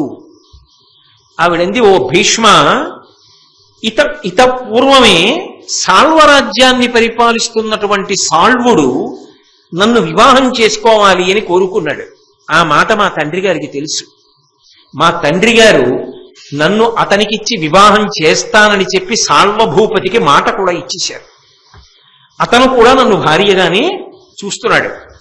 కేవలం ఏదో స్వయంవరంలో నేను ఆయన మెడలో దండేయడమే మిగిలిందంతే. మేమిద్దరం మానసికంగా భార్యాభర్తలు. ఆయన నన్ను కోరుకున్నాడు, నేను ఆయన్ని కోరుకున్నాను. పైగా మా తండ్రి గారు అంగీకరించారు. మా తండ్రి గారు ఈమెను నీకు ఇచ్చి పెళ్లి చేస్తానని చెప్పాడు. అందుకే ఆమె చెప్తోంది, తండ్రి చేత పూర్వదత్తన ఇతి అమ్మహీషునకు. మా తండ్రి గారు ఇతపూర్వమే నిజానికి నన్ను ఇచ్చేశారు ఆయనకి భార్యగా. కాబట్టి నయంబున ఎయ్యిది ధర్ము విరిగి, ఇప్పుడు ఏది ధర్మమో నువ్వు ఆలోచించు. మా తండ్రి నన్ను ఎవరికి ఇచ్చాడు? సాల్వుడికి ఇచ్చాడు. నేను మానసికంగా ఆయన భార్యని, అతను నాకు మానసికంగా భర్త. మా తండ్రి దృష్టిలో ఆయనే అల్లుడు. నీ దృష్టిలో నేను విచిత్ర వీర్యుడికి భార్యనవ్వాలి. అంబికా అంబాలికతో ఈ గొడవ లేదు. వాళ్ళకి ఇలా ఏం గొడవలు లేవు. మనసులో ఇవ్వడాలు పుచ్చుకోవడాలు అల్లర్లు వాళ్ళకేం లేవు. వాళ్ళ మనసులో వాళ్ళ దగ్గరే ఉన్నాయి. లేనిది ఎవరిది అంటే అంబది. కాబట్టి ఏది ధర్మమో అది నువ్వు చెయ్యి. పోనీ నాకు ఇది చెయ్యని అడిగిందా? నాకు సాల్వుడిని ఇచ్చి పెళ్లి చేయందా? నన్ను పుట్టింటికి పంపించేయందా? నాకు విచిత్ర వీర్యుడిని ఇచ్చి చెయ్యందా? తెచ్చావు కాబట్టి నువ్వు చేసుకోందా? ఏమీ చెప్పాలా. ఏది ధర్మమో అది చెయ్యి. అంటే ఇప్పుడు పెద్దరికాన్ని ఎవరికి కట్టబెట్టింది? కట్టబెట్టిందా? ఆయన ఏం చేశాడు? ధర్మాన్నే ఆలోచించాడు.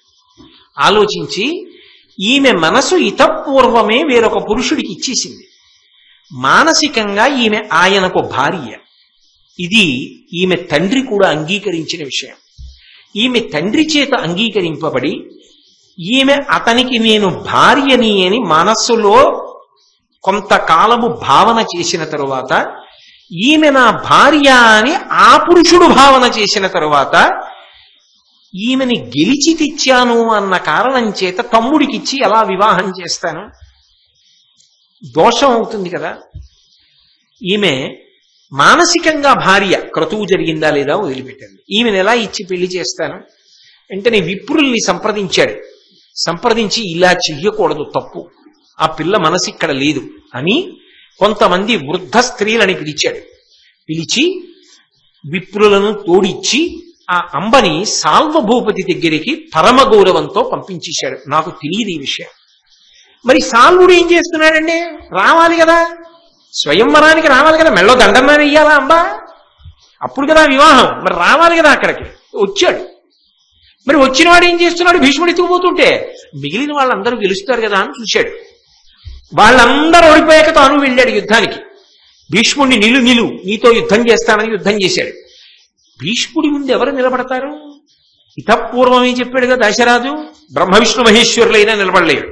అందుకే ఓడిపోయాడు సాల్వుడు. ఓడిపోయిన తరువాత భీష్ముడికి ఏం తెలుసు? ఆ సాల్వుడు అంబని భార్యని చేసుకున్నాడు ఇతపూర్వమే మానసికంగా అన్న విషయం భీష్ముడికి తెలుసా? పోనీ రథంలో నమ్మ చెప్పిందా? వాళ్ళ నాన్న చెప్పాడా? ఎవరూ చెప్పకుండా ఆయనకి ఎలా తెలుస్తుందో ఆయన తీసుకొచ్చాడు హస్తినాపురానికి. అప్పుడు చెప్పింది ఆవిడ. చెప్పాక ఏం చేశాడు? పరమ గౌరవంగా సాల్వుడి దగ్గరికి పంపించేశాడు. నువ్వు విడిపో, ఆయన్నే చేసుకో, నువ్వు సంతోషంగా ఉండమ్మా, మనసు లేని నిన్ను నా తమ్ముడికి ఇచ్చి పెళ్లి చెయ్యను అని పంపారు. పంపించేసి ఈ అంబిక అంబాలిక అన్యమైన మాట చెప్పలేదు. చెప్పకుండా విచిత్ర వీర్యుణ్ణి వివాహం చేసుకోవడానికి సిద్ధపడ్డారు కనుక ఆయన ఏం చేశాడు?